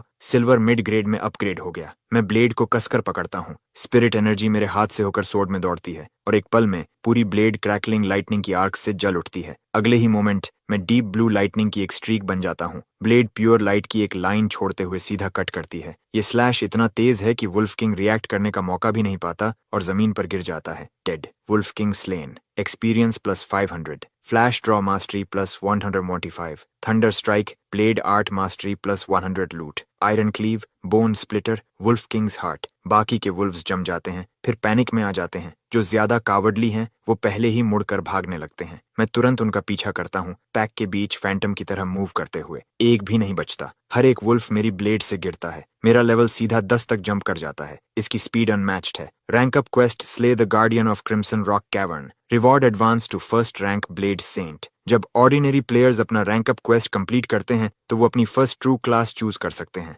sword shield fighter, dualist, blade technician और भी बहुत कुछ। लेकिन मेरे लिए ये अलग है। ब्लेड सेंट ऑलरेडी एग्जिस्टेंस की हाईएस्ट क्लास है। सिर्फ एक ही रास्ता है, आगे बढ़ना, एट्रीब्यूट्स को डीपन करना और स्किल्स को स्ट्रेंथन करना। कोई ब्रांचिंग नहीं, कोई चूजिंग नहीं। मैं अपना स्टेटस पैनल खोलता हूँ और ज्यादातर एट्रीब्यूट पॉइंट्स एजिलिटी में डाल देता हूँ, जबकि कुछ स्पिरिट में जाते हैं। स्किल्स पूरी तरह स्पिरिट एनर्जी पर डिपेंड करती हैं और मैं इसे खत्म होने नहीं दे सकता। एजिलिटी 100 को ब्रेक कर जाती है। Blade sync class skill unlocked. Sword dance master platinum lower grade. अब मैं किसी भी सोर्ड टाइप वेपन को इक्विप कर सकता हूँ, चाहे लेवल या क्लास रिक्वायरमेंट्स कुछ भी हों। मेरे हाथों में सभी सोर्ड वेपन्स की शार्पनेस डबल हो जाती है। मेरी आंखें फ्लिकर करती हैं। ये एक पावरफुल इफेक्ट है। इसका मतलब है कि मैं गेम के हाईएस्ट टीयर सोर्ड वेपन्स भी इक्विप कर सकता हूँ। अभी मेरे पास स्किल्स का एक सॉलिड सेट है। अब टाइम है क्रिम्सन रॉक कैवर्न का सामना करने का। मैं अपने याद किए हुए राउट को फॉलो करता हूँ और आगे बढ़ता हूँ। जैसे ही हिडन बॉस गिरता है डंजन खत्म हो जाएगा। ये सोचकर मैं टोटल कंसीलमेंट एक्टिवेट करता हूँ,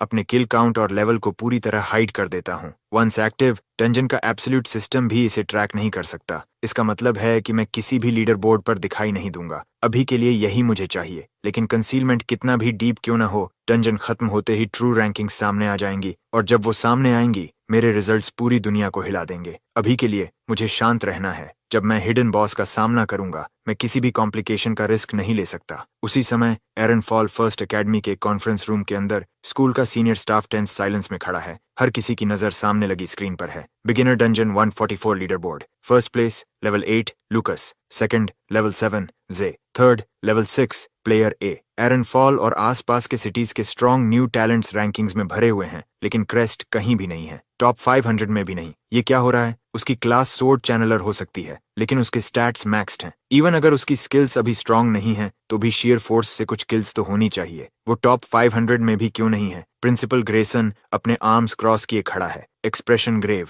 उसने क्रेस्ट पर काफी इन्वेस्टमेंट किया है, और जो कुछ वो रिटर्न में एक्सपेक्ट करता है वो क्रेस्ट के ग्रो करने पर डिपेंड करता है। अगर क्रेस्ट बिगिनर डंजन में मर गया तो ये एरन फॉल फर्स्ट एकेडमी के लिए एक भारी झटका होगा। तभी एक वुमन कॉन्फ्रेंस रूम में एंटर करती है। उसके हाथ पीछे बंधे हैं, फेस अनरीडेबल। ग्रेसन तुरंत खड़ा हो जाता है और बाकी स्टाफ मेंबर्स बाव करते हैं। Deputy mayor welcome. वुमन हल्का सा नॉड करती है। ये विक्टोरिया है, एरन सिटी की करंट डेप्यूटी मेयर। मैंने सुना है कि आपकी स्कूल ने इस साल कुछ एक्सेप्शनल टैलेंट्स प्रोड्यूस किए हैं, इसलिए मैं यहाँ आई हूँ। लेकिन जिस स्टूडेंट क्रेस्ट का आपने जिक्र किया था वो मुझे इस लीडर बोर्ड पर कहीं नहीं दिख रहा। ग्रेसन के माथे पर पसीना आ जाता है। My apologies deputy mayor Victoria. एक डिटेल है जो मैंने मेंशन नहीं की। क्रेस्ट की क्लास सोर्ड चैनलर है, जिसका अर्ली गेम कॉम्बैट स्ट्रेंथ थोड़ी वीक होती है। ग्रेसन अपनी बात पूरी भी नहीं कर पाता। इवन सोर्ड चैनलर के लिए इवन वीक अर्ली गेम को काउंट करने के बाद भी ऐसा कोई रीजन नहीं है कि वो इतना पीछे रह जाए। एक सिंगल डंजन के टॉप 500 में भी नहीं। ग्रेसन और बाकी फैकल्टी मेंबर्स सब दबाव को महसूस करते हैं। कोई भी इसे समझ नहीं पा रहा। क्या क्रेस्ट की लक सच में इतनी खराब हो सकती है? सीधे मॉन्स्टर क्लस्टर में ड्रॉप होकर आते ही मारा गया। प्लीज अभी अलार्म्ड मत होइए डेप्यूटी मेयर। क्रेस्ट के अलावा इस साल हमारे पास और भी स्ट्रॉन्ग प्रोस्पेक्ट्स हैं। जेन, 9 star talent, hidden class, demon Hunter. ये इस साल का हमारा सबसे बड़ा सरप्राइज है क्रेस्ट के बाद। फिलहाल सेकंड प्लेस पर है और स्ट्रॉन्ग फाइट कर रहा है। ये हमारा बेस्ट कैंडिडेट है लूकस फ्रॉम स्टोनर सिटी को चैलेंज करने के लिए। और एक यंग वुमन है जिसने hidden class soul summoner awaken किया है। 7 स्टार टैलेंट। उसके पास रियल पोटेंशियल है, अभी 19th रैंक पर है। और डैनियल फैमिली का eldest son, 8 star innate talent, hidden class armour breaker, फिलहाल 4th पोजीशन पर है। ग्रेसन एक एक करके पूरी लिस्ट गिना देता है, हर स्टैंड आउट स्टूडेंट को कवर करते हुए जो स्कूल ने इस साल प्रोड्यूस किए हैं। विक्टोरिया का एक्सप्रेशन स्टेडी रहता है, वो हल्का सा नॉड करती है। ये जेन सच में इम्प्रेसिव है, एक रियल डार्क हॉर्स। लेकिन स्टोनर सिटी का ये न्यू टैलेंट लूकस, वो बिल्कुल अलग लेवल पर है। 10 star innate talent, hidden class blade berserker. वो इस जनरेशन का डिफाइनिंग जीनियस है। मैं सिर्फ इतना चाहती हूँ कि एरन फॉल से कोई एक प्लेयर उसके साथ पेस बनाए रखे, या कम से कम बहुत पीछे ना रहे। अगर इस साल एरन फॉल बॉटम पर फिनिश करता है तो अगले साल पिलर अलायंस ज्वाइन करने की एलिजिबिलिटी खो देगा। ये कहते हुए विक्टोरिया की आंखों में हल्की चिंता दिखती है। और ठीक उसी मोमेंट मैं डंजन के अंदर गहराई में हूँ, अपने रास्ते में आने वाली हर चीज को काटता हुआ, जब तक कि मैं आखिरकार क्रिम्सन रॉक कैवन के एंट्रेंस तक नहीं पहुंच जाता। बिना किसी वार्निंग के गॉब्लिन्स का एक क्लस्टर कैवन से बाहर दौड़ता हुआ आता है। छोटे बदबूदार क्रीचर्स, ब्लेड के कुछ लाइटनिंग लेस्ड स्विंग्स, और वो कुछ कर भी पाते उससे पहले ही सब खत्म हो जाते हैं। फिर अंदर से एक थंडरस क्रैश गूंजता है और एक मैसिव शेप अंदर से बाहर फटकर निकलती है। मसल्स कॉइल्ड आयरन चेन्स जैसे, डीप ग्रीन स्किन, लिजर्ड और गॉब्लिन का हाइब्रिड, मैसिव और ब्रूटिश, लेकिन अपने छोटे किन जितना कनिंग नहीं। गॉब्लिन वॉर चीफ अपने गिरे हुए किन की बॉडीज को देखता है और एक ऐसी हाउल निकालता है जो हवा को हिला देती है। वो चार्ज करता है, उसके massive clubs wide sweeping arc में घूमते हुए। मैं अपना एक्सप्रेशन स्टेडी रखता हूँ, मूवमेंट्स काल्म। एक हल्के प्रिसाइज स्टेप से साइड में स्लिप करता हूँ। इस वॉर चीफ का strength stat off the charts है, थिक स्किन, और गिराना आसान नहीं। मुझे अपनी एजिलिटी का इस्तेमाल करना होगा उसे वेयर डाउन करने के लिए, खत्म करने से पहले। पहला स्ट्राइक मिस करने के बाद भी वॉर चीफ नहीं रुकता। वो लगातार चार्ज करता रहता है, क्लब्स जमीन पर स्मैश करते हुए, हर डायरेक्शन में डिब्री उछालते हुए, एक एक करके पेड़ों को गिराता हुआ। मैं पूरी तरह कंपोज्ड रहता हूँ। चाहे वॉर चीफ कैसे भी अटैक करे, वो मुझे हिट नहीं कर सकता, मेरी स्लीव का किनारा तक नहीं छू पाता। धीरे धीरे वॉर आर्चीफ की स्टैमिना खत्म होने लगती है। वो गरजता है और अपना स्किल यूज करता है। अगले ही पल उसके मुंह से वेनम का एक टॉरेंट टेरिफाइंग स्पीड से निकलता है। जिस भी पेड़ को वो छूता है वो मुरझा जाता है, लीव्स सूख कर गिर जाते हैं। मैं बिना झिझके उसका सामना करता हूँ। लाइटनिंग ब्लड थर्स्ट ब्लेड में भर जाती है। मैं फ्लैश ड्रॉ एक्टिवेट करता हूँ और सीधे उसके सामने चार्ज करता हूँ, एक सुइसाइडल चार्ज। कोई भी ह्यूमन बॉडी इतने कॉन्सेंट्रेटेड वेनम को सर्वाइव नहीं कर सकता। वॉर चीफ के अगली फेस पर एक ग्रोटेस्क स्माइल आ जाती है, लेकिन अगले ही पल वो स्माइल गायब हो जाती है, क्योंकि उसी फ्रैक्शन ऑफ अ सेकंड में मैं फैंटम स्टेप एक्टिवेट करता हूँ। मेरा पूरा शरीर जैसे दुनिया से गायब हो जाता है, एक ब्लर्ड शैडो में बदलकर वेनम के टॉरेंट के आर पार निकल जाता है, ब्लेड के साथ। उसी सांस में मैं वॉर चीफ के आर पार निकल जाता हूँ। डीप ब्लू सोर्ड लाइट की एक आर्क उसकी नेक को कट करती है और गॉब्लिन वॉरर चीफ गिर जाता है। Elite monster slain. Goblin warrior chief. Rank up quest complete. First rank blade saint achieved. All attributes plus 10। Experience plus 1000। Level 11 तक एडवांस करता है। Primal sword soul strengthened. Sword skill damage, speed और mastery growth अब 10 times बढ़ जाते हैं। Bonus awarded. Reward wheel पर एक spin. Silver mid grade loot obtained. Goblin warrior chief's treasure map. Silver mid grade sword skill scroll quantity 1। एक parchment map मेरे हाथ में गिरता है। मैं उसे ध्यान से देखता हूँ, सच में हैरान। ट्रेजर मैप यहाँ मिलने की उम्मीद मुझे बिल्कुल नहीं थी। मैं तुरंत उस पर ऑल रिफाइन अप्लाई करता हूँ। Upgrade successful. Goblin warrior chief's treasure map, gold lower grade. Goblin warrior chief's तो बहुत हैं, लेकिन गॉब्लिन किंग सिर्फ एक है। Want my treasure? मैंने सब कुछ एक ही जगह दफनाया है, जाकर ढूंढो। दूसरा लूट है silver mid grade sword skill scroll.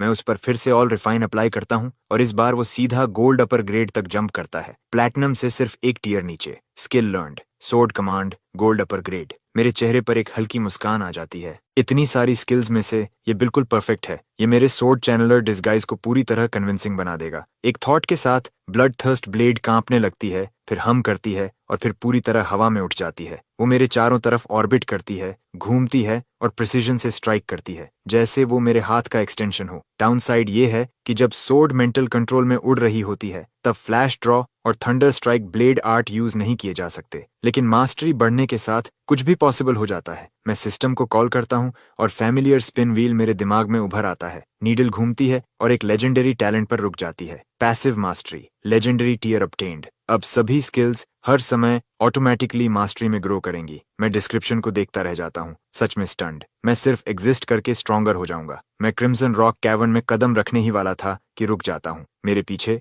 Footsteps. अगले ही पल एक एरो हवा को चीरता हुआ सीधे मेरे सिर के पीछे आता है। मैं हल्का सा सिर झुकाता हूँ और एरो साफ मिस हो जाता है। मेरी आंखों में कोल्ड किलिंग इंटेंट चमक उठती है। उस एरो की क्राफ्ट्समैनशिप से साफ है ये ह्यूमन एम्बुश है। 4 फिगर्स अंडरग्रोथ से बाहर आते हैं, हर एक अलग वेपन के साथ। एक आयरन वैनगार्ड, एक रेंजर और 2 मेजेस। और उनमें वो भी है जिसे देखने की उम्मीद मुझे सबसे कम थी, ब्रूटो। हर जगह में, हर इंसान में वही ब्रूटो। उसके चेहरे पर विशियस ग्रिन फैल जाती है। वो इस मोमेंट की कल्पना तब से कर रहा था जब वो हारा था। अगर डंजन में कभी मेरा सामना हुआ तो वो क्या करेगा? क्या लकी ब्रेक है? ब्रूटो की आंखों में खुला किलिंग इंटेंट जल रहा है। उसके टीममेट्स वेपन्स उठा लेते हैं और कॉम्बैट स्टैंस में आ जाते हैं। तुम सच में सोचते हो कि तुम कुछ लोग मुझे गिरा दोगे? मैं ग्रुप को स्कैन करता हूँ। मेरी आवाज फ्लैट और पूरी तरह काल्म है, डर का कोई निशान नहीं। बॉस, ये आसान नहीं लग रहा, एक मेज नर्वस होकर बोलता है। उसके पास खड़ी रेंजर ठंडी हंसी छोड़ती है। फ्लोरा, टेंशन मत लो, ये बस दिखावा कर रहा है। क्रेस्ट, साफ सुन लो, ब्रूटो पहले ही लेवल 7 पर है, हम बाकी लेवल 5 पर हैं और हर एक के पास 2 स्किल्स हैं। तुम जैसे सोर्ड सॉवरेन क्या कर लोगे? मैं बस मुस्कुरा देता हूँ, खुद ही देख लो।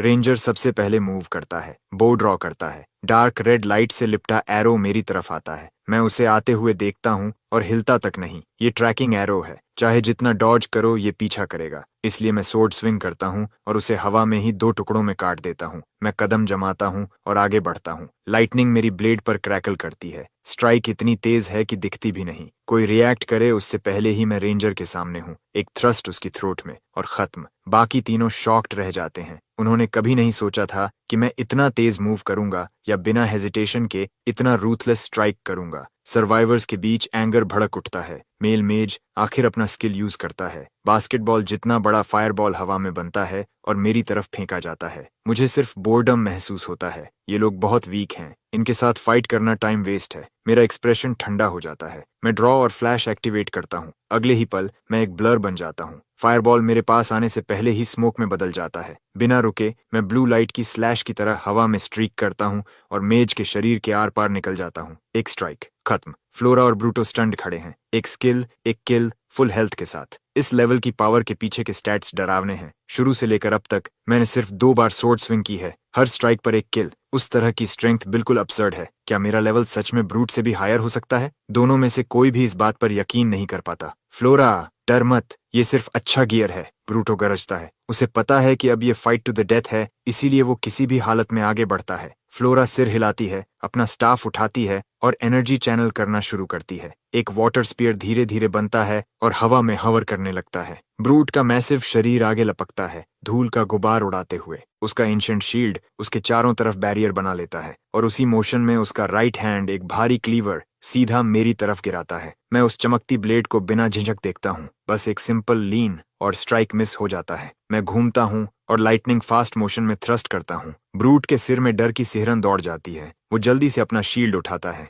वो हिट ले लेता है, लेकिन फोर्स उसे पीछे उड़ा देती है। ब्रूटो अंदर तक हिल जाता है। एक बेसिक अटैक, बस एक नॉर्मल स्विंग, और उसका ज्यादातर एचपी उड़ गया। वो एक टैंक वॉरियर है, अपनी मैसिव हेल्थ पूल के लिए फेमस। हिट सिर्फ शील्ड पर लगा था, फिर भी इतना पावरफुल कैसे? वो दिमाग लगाता है और सिर्फ मेरे वेपन को ब्लेम कर पाता है। ब्रूटो दांत भींचता है और अपनी चेस्ट पर लटका नेकलेस क्रश करता है। एक अजीब फोर्स निकलती है और मेरी ब्लेड को जकड़ लेती है। ब्लड थर्स्ट ब्लेड मेरे हाथ से छूटकर हवा में लटक जाती है, मेरी रीच से बाहर। ब्रूट स्मर्क करता है, जैसे अब फाइनली अपर हैंड मिल गया हो। क्रेस्ट, तुमने मुझे सच में मजबूर कर दिया। ये नेकलेस वन टाइम आइटम था, मेरे जैसे इंसान के लिए भी कॉस्टली था, लेकिन काम करता है, बस वही काफी है। अब तुम खत्म हो। मौका देखते ही फ्लोरा अटैक करती है। वाटर स्पीयर हवा से लॉन्च होकर मेरी तरफ आता है। ब्रूट की आंखों में जीत की चमक आ जाती है, जैसे मैं पहले ही मर चुका हूँ। लेकिन अगले ही पल हवा में लटकी ब्लेड कांपती है, जैसे किसी इनविजिबल हाथ ने उसकी हिल्ट पकड़ ली हो। फिर वो एंगल में स्लैश करती है और वाटर स्पीयर को तोड़ देती है। मैंने एक मसल भी नहीं हिलाया। ब्लड थर्स्ट ब्लेड घूमती है और वापस मेरे पास आकर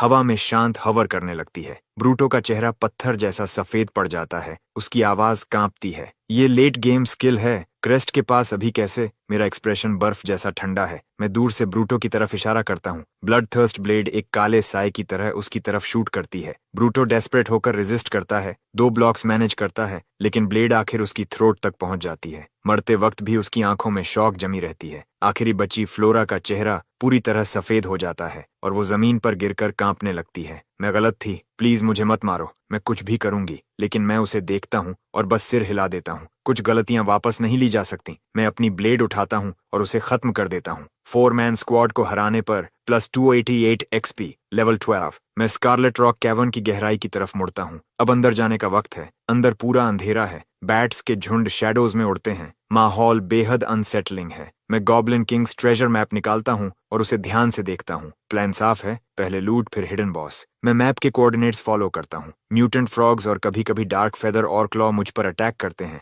लेकिन मैं उन्हें आसानी से खत्म कर देता हूँ। इसी बीच मैं लेवल 13 तक पहुंच जाता हूँ। अचानक टनल खुलता है, बदबू इतनी तेज है कि जैसे स्वॉम्प गैस बन जाए। Goblin layer. मुझे समझ आ जाता है कि मैं किसी बेहद गंदी जगह में आ गया हूँ। अंदर कदम रखते ही सामने का दृश्य मुझे झकझोर देता है। इंसानी शरीर के कटे हुए हिस्से हर जगह बिखरे पड़े हैं। प्लेयर स्क्वाड्स यहाँ बुरी तरह मारे गए हैं। अंदर गहराई में एक फीमेल प्लेयर बंधी हुई है, उसके शरीर पर घाव हैं। मेरे कदमों की आवाज सुनकर वो मुश्किल से आंखें खोलती है, फिर अचानक उसकी नजर फैल जाती है। Sir, crest. मैं हल्का सा भौहें चढ़ाता हूँ और आई ऑफ इनसाइट एक्टिवेट करके उसका प्रोफाइल चेक करता हूँ। वो क्लॉडिया है, ओरम कंसोर्टियम की सेकंड डॉटर। मुझे उम्मीद नहीं थी कि वो यहाँ मिलेगी। Crest, please help me. Claudia मुझे ऐसे देखती है जैसे मैं उसकी आखिरी उम्मीद हूँ। उसकी आंखों में आंसू भर आते हैं। उसकी स्क्वाड ने फाइट की थी, लेकिन उसके हर टीममेट को गॉब्लिन्स ने मार दिया। वो अकेली बची है। मैं एक पल रुककर सोचता हूँ, वो सोल ड्रेन हीलर है, हीलर क्लास का एक रेयर वेरिएंट। वो गिरे हुए मॉन्स्टर्स की सोल्स को अब्सॉर्ब करके अपनी एनर्जी रिस्टोर कर सकती है, फिर उसी सोल एनर्जी से अपने एलाइज के वुंड्स हील करती है। हिडन बॉस के खिलाफ फाइट ब्रूटल होने वाली है। मेरे साथ एक स्ट्रॉन्ग सपोर्ट हो तो फर्क पड़ सकता है। मैं तुम्हें यहाँ से निकाल सकता हूँ, मैं कहता हूँ, लेकिन एक कंडीशन है। मेरी स्क्वाड ज्वाइन करो और मेरे ऑर्डर्स फॉलो करो। कोई सवाल नहीं। क्लॉडिया एक पल भी नहीं सोचती। उसका सिर तेजी से हिलता है, जैसे वो अपनी जान बचाने के लिए नॉड कर रही हो। क्लॉडिया स्क्वाड ज्वाइन कर लेती है। मैं लीडर सेट हो जाता हूँ। मैं ब्लेड उठाकर उसके बंधे रोप्स को काट देता हूँ। वो कुछ देर स्ट्रगल करती है, फिर किसी तरह खड़ी हो पाती है। उसके शरीर पर रेड रोप मार्क्स हैं, चेहरा पीला है, आंखें लाल हैं। वो मुझे ऐसे देखती है जैसे मैंने उसकी दुनिया बचा ली हो। जो कुछ उसके साथ हुआ है वो भयानक है। गॉब्लिन्स ने कैप्चर किया, फिर आखिरी मोमेंट पर रेस्क्यू हुई। कोई भी इस हालत में टूट सकता है। क्रेस्ट, चलो यहाँ से निकलते हैं, क्लॉडिया घबरा कर कहती है। उसकी आंखें चारों तरफ घूम रही हैं। यहाँ एक गॉब्लिन चीफ है, उसी ने मेरी टीम को मारा। वो बाहर की आवाज सुनकर गया है, लेकिन कभी भी वापस आ सकता है। मैं उसे बीच में रोकता हूँ। चिंता मत करो, मैं उसे पहले ही मार चुका हूँ। वो मुझे घूरती रह जाती है। ये कैसे पॉसिबल है? तुम अकेले हो, कोई स्क्वाड नहीं, और तुम सोर्ड सॉवरेन हो, सबसे वीक अर्ली गेम क्लास। उसे यकीन ही नहीं होता। उसे लगता है मैं बोस्ट कर रहा हूँ। उसने खुद देखा है कि गॉब्लिन चीफ कितना टेरिफाइंग था, कैसे वो प्लेयर्स को एक एक करके काट रहा था। मैं गॉब्लिन किंग्स ट्रेजर मैप उसके सामने दिखाता हूँ। प्रूफ। वो मैप को देखती है, कुछ पल के लिए फ्रीज हो जाती है, फिर शॉक उसे पूरी तरह पकड़ लेता है। ठीक है, अब मुझे यकीन है, ये पागलपन है। गॉब्लिन चीफ लेवल 10 एलीट था। फिर उसे कुछ याद आता है। रुको, क्या तुम वही सोर्ड सॉवरेन हो जिसने फर्स्ट किल लिया? मैं बस सिर हिलाता हूँ। वो गहरी सांस लेती है। यहाँ अभी भी बहुत डेंजर है। गॉब्लिन्स के अलावा भी बहुत मॉन्स्टर क्लस्टर्स हैं। हमें निकलना चाहिए, मैं ठंडे स्वर में कहता हूँ। चुप रहो। डील ये था कि तुम मेरी स्क्वाड ज्वाइन करोगी और मेरे ऑर्डर्स फॉलो करोगी। मैं अंदर जा रहा हूँ और तुम मेरे साथ आ रही हो। अगर फिर से जाने की बात की तो मैं तुम्हें खुद बांध दूंगा। वो चुप हो जाती है, सिर हिलाती है, लेकिन अंदर ही अंदर गुस्से में है। क्या बेवकूफ है, जरा भी चाम नहीं। मैं आराम कंजोर्सियम की सेकंड डॉटर हूँ। थोड़ी सॉफ्टनेस दिखाता तो मैं खुद उसकी हो जाती। क्या उसे पता नहीं इस कनेक्शन की वैल्यू क्या है? लेकिन मैं पहले ही आगे बढ़ चुका हूँ, पीछे देखे बिना कैवर्न की गहराई में जाता हुआ। वो चारों तरफ देखती है। चारों तरफ पिच ब्लैक अंधेरा, डरावना माहौल। उसके पास कोई चॉइस नहीं। वो जल्दी से मेरे पीछे आकर मेरे साथ ही रहती है। हम कई घंटों तक आगे बढ़ते हैं। मॉन्स्टर्स वेव्स में आते हैं, लेकिन मैं उन्हें आते ही काट देता हूँ। क्लॉडिया बिना कुछ किए एक्सपी गेन कर रही है। एक बार स्मॉल बीस्ट टाइड हमला करता है। मैं उसे अकेले ही संभाल लेता हूँ, बिना मेहनत के, लगभग बिना चोट के। क्लॉडिया सब कुछ देख रही है। उसका मुंह खुला रह जाता है। अब उसे पूरी तरह यकीन हो गया है, अगर मैं उसका एनिमी होता तो वो बचती ही नहीं। मैं उसके पास जाता हूँ। खड़ी क्या हो, मुझे हील करो। क्लॉडिया तुरंत स्किल एक्टिवेट करती है। वायोलेट लाइट उसकी हथेली में चमकती है और मेरे अंदर बह जाती है। मेरे आर्म के वुंड्स कुछ ही सेकंड्स में ठीक हो जाते हैं। ब्लड थर्स्ट ब्लेड में थोड़ी हीलिंग एबिलिटी है, लेकिन बहुत कम। एक प्रॉपर हीलर के सामने कुछ नहीं, इसलिए मैं उसे साथ लाया हूँ। तुम्हारा लेवल क्या है? तुम्हारी वजह से अभी 10 पहुंची हूँ। मेरा क्लास एडवांसमेंट क्वेस्ट आ गया है। मुझे एक एलीट मॉन्स्टर मारना होगा। वो नर्वस होकर कहती है। ठीक है, मैं करवा दूंगा। तुम सोल में एडवांस करोगी? वो सिर हिलाती है, लेकिन अंदर से सरप्राइज्ड है। उसे पता है कि वो किस क्लास में एडवांस होगी। इतनी नॉलेज हर किसी के पास नहीं होती। मैं उसे एक एलीट मॉन्स्टर तक ले जाता हूँ और वो एडवांसमेंट कंप्लीट कर लेती है। सोल्म अनलॉक्ड। उसे नया स्किल मिलता है, shield boost. Targeted teammate energy spend करके कंटिन्यूअसली ब्लॉक चांस बढ़ाता है। कुछ ही देर में हम उस जगह पहुंच जाते हैं जो गॉब्लिन किंग के मैप पर मार्क्ड थी। मैप लाइट की स्ट्रीम में बदलकर जमीन में समा जाता है। मैं सोर्ड सॉवरेन स्किल एक्टिवेट करता हूँ और जमीन पर स्लैश करता हूँ। एक डीप पिट खुलता है और उसके अंदर एक डार्क पर्पल चेस्ट रखा है। Dark purple treasure chest, gold tier, lower grade. मैं उसे अभी नहीं खोलता। इसके बजाय मैं ऑल असेंशन एक्टिवेट करता हूँ और चेस्ट को ही अपग्रेड कर देता हूँ। चेस्ट वायलेट लाइट से चमकने लगता है। उसकी सरफेस अब क्लियर ब्लू जेमस्टोन से जड़ी हुई है। Dark knight chest, platinum tier, lower grade. Open rewards, full shadow duelist set, circlet, greaves, bracers, leggings, mantle. साथ में शैडो सोल लॉन्ग सोर्ड और एक platinum high grade soul crystal skill scroll.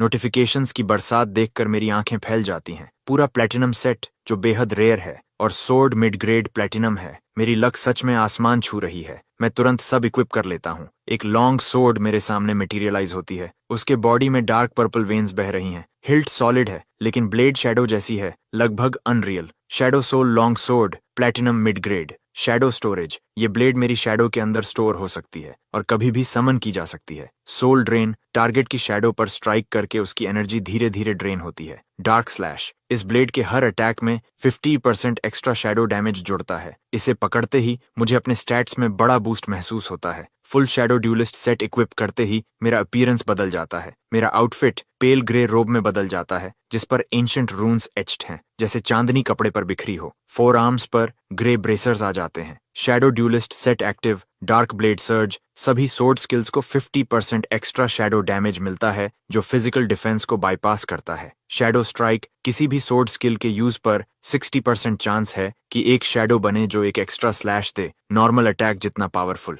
इन effects को पढ़कर मेरे अंदर एक्साइटमेंट की लहर दौड़ जाती है। ये सच में बहुत पावरफुल हैं। मैं शैडो सोल लॉन्ग सोर्ड को रिलीज करता हूँ। वो मेरे पैरों की शैडो में गिरकर गायब हो जाती है। जरूरत पड़ते ही मैं उसे वापस निकाल सकता हूँ। क्लॉडिया मेरी नई फुल सेट को देखकर स्टन्ड रह जाती है। प्लैटिनम गियर ओपन मार्केट में कम से कम 1 मिलियन में बिकता है और ओरुम कंसोर्शियम की सेकंड डॉटर होने के बावजूद ये अमाउंट उसे भी चौंका देता है। ये लो, इसे यूज करो। मैं platinum high grade soul crystal skill scroll उसकी तरफ फेंकता हूँ। ज्यादातर प्लेयर्स प्लैटिनम स्किल्स चौथे या 5वें क्लास एडवांसमेंट पर सीखते हैं। इतना महंगा स्क्रोल और मैं उसे बिना किसी शर्त दे देता हूँ। क्लॉडिया पूरी तरह शॉक में है। तुम सच में ये मुझे दे रहे हो? इसकी कीमत कम से कम 1 मिलियन है। वो हेजिटेंट होकर उसे लेती है, जैसे उसे लगता है कि मुझे इसकी वैल्यू नहीं पता, लेकिन मेरा एक्सप्रेशन फ्लैट रहता है। आगे फाइट टफ होगी। तुम्हारी स्किल्स जितनी स्ट्रांग होंगी, हमारे चांसेस उतने बेहतर होंगे। मुझे हिडन बॉस की ताकत पता है। क्लॉडिया की तरफ एक एक्स्ट्रा स्किल जीत और मौत के बीच फर्क बन सकती है। वो बहस बंद कर देती है और तुरंत यूज करती है। Skill acquired soul resonance activate करने पर सभी पार्टी मेंबर्स को 200% बोनस एक्सपीरियंस मिलता है। क्लॉडिया की आंखें चमक उठती हैं। सोल रेजोनेंस ये लेट गेम सोल मिनर स्किल है। अगर हम 7 पार्टी में रहे तो स्प्लिट होने के बाद भी फुल एक्सपीरियंस मिलेगा। वो एक्साइटमेंट में लगभग उछल रही है। मैं हल्की सी मुस्कान देता हूँ। इस स्किल के साथ पार्टी मेंबर होने से मेरा एक्सपीरियंस कट नहीं होगा। किसी और टीम के लिए ये अनथिंकेबल होता। मैं क्लॉडिया को आगे लेकर बढ़ता हूँ। हमें कैवर्न के अंदर एक छोटा एग्जिट मिलता है। बाहर एक विशाल फॉरेस्ट फैला हुआ है। उसके बीच में एक ब्लड रेड लेक है जिसकी सरफेस उबलते क्रिम्सन पानी जैसी हिल रही है। मेरा एक्सप्रेशन सख्त हो जाता है। लगभग 1 आवर में हिडन बॉस यहीं अपीयर होगा। मुझे ये अपनी पास्ट लाइफ से पता है। जेन, जो उस लाइफ में हमारे स्कूल का स्ट्रॉन्गेस्ट क्लास एडवांसर था, यहीं मरा था। वही था जिसने सबसे पहले हिडन बॉस को ढूंढा। मरने से पहले उसने मुझे कॉम चैनल के जरिए लोकेशन भेजी थी, लेकिन उसे बॉस ने नहीं मारा था, उसे लुकास ने मारा, पड़ोसी सिटी का प्रोडिजी। मुझे सब साफ याद है और तब से मैं उस रूथलेस कोल्ड ब्लडेड प्लेयर पर नजर रखे हुए हूँ। इसी इंस्टेंस के किसी और हिस्से में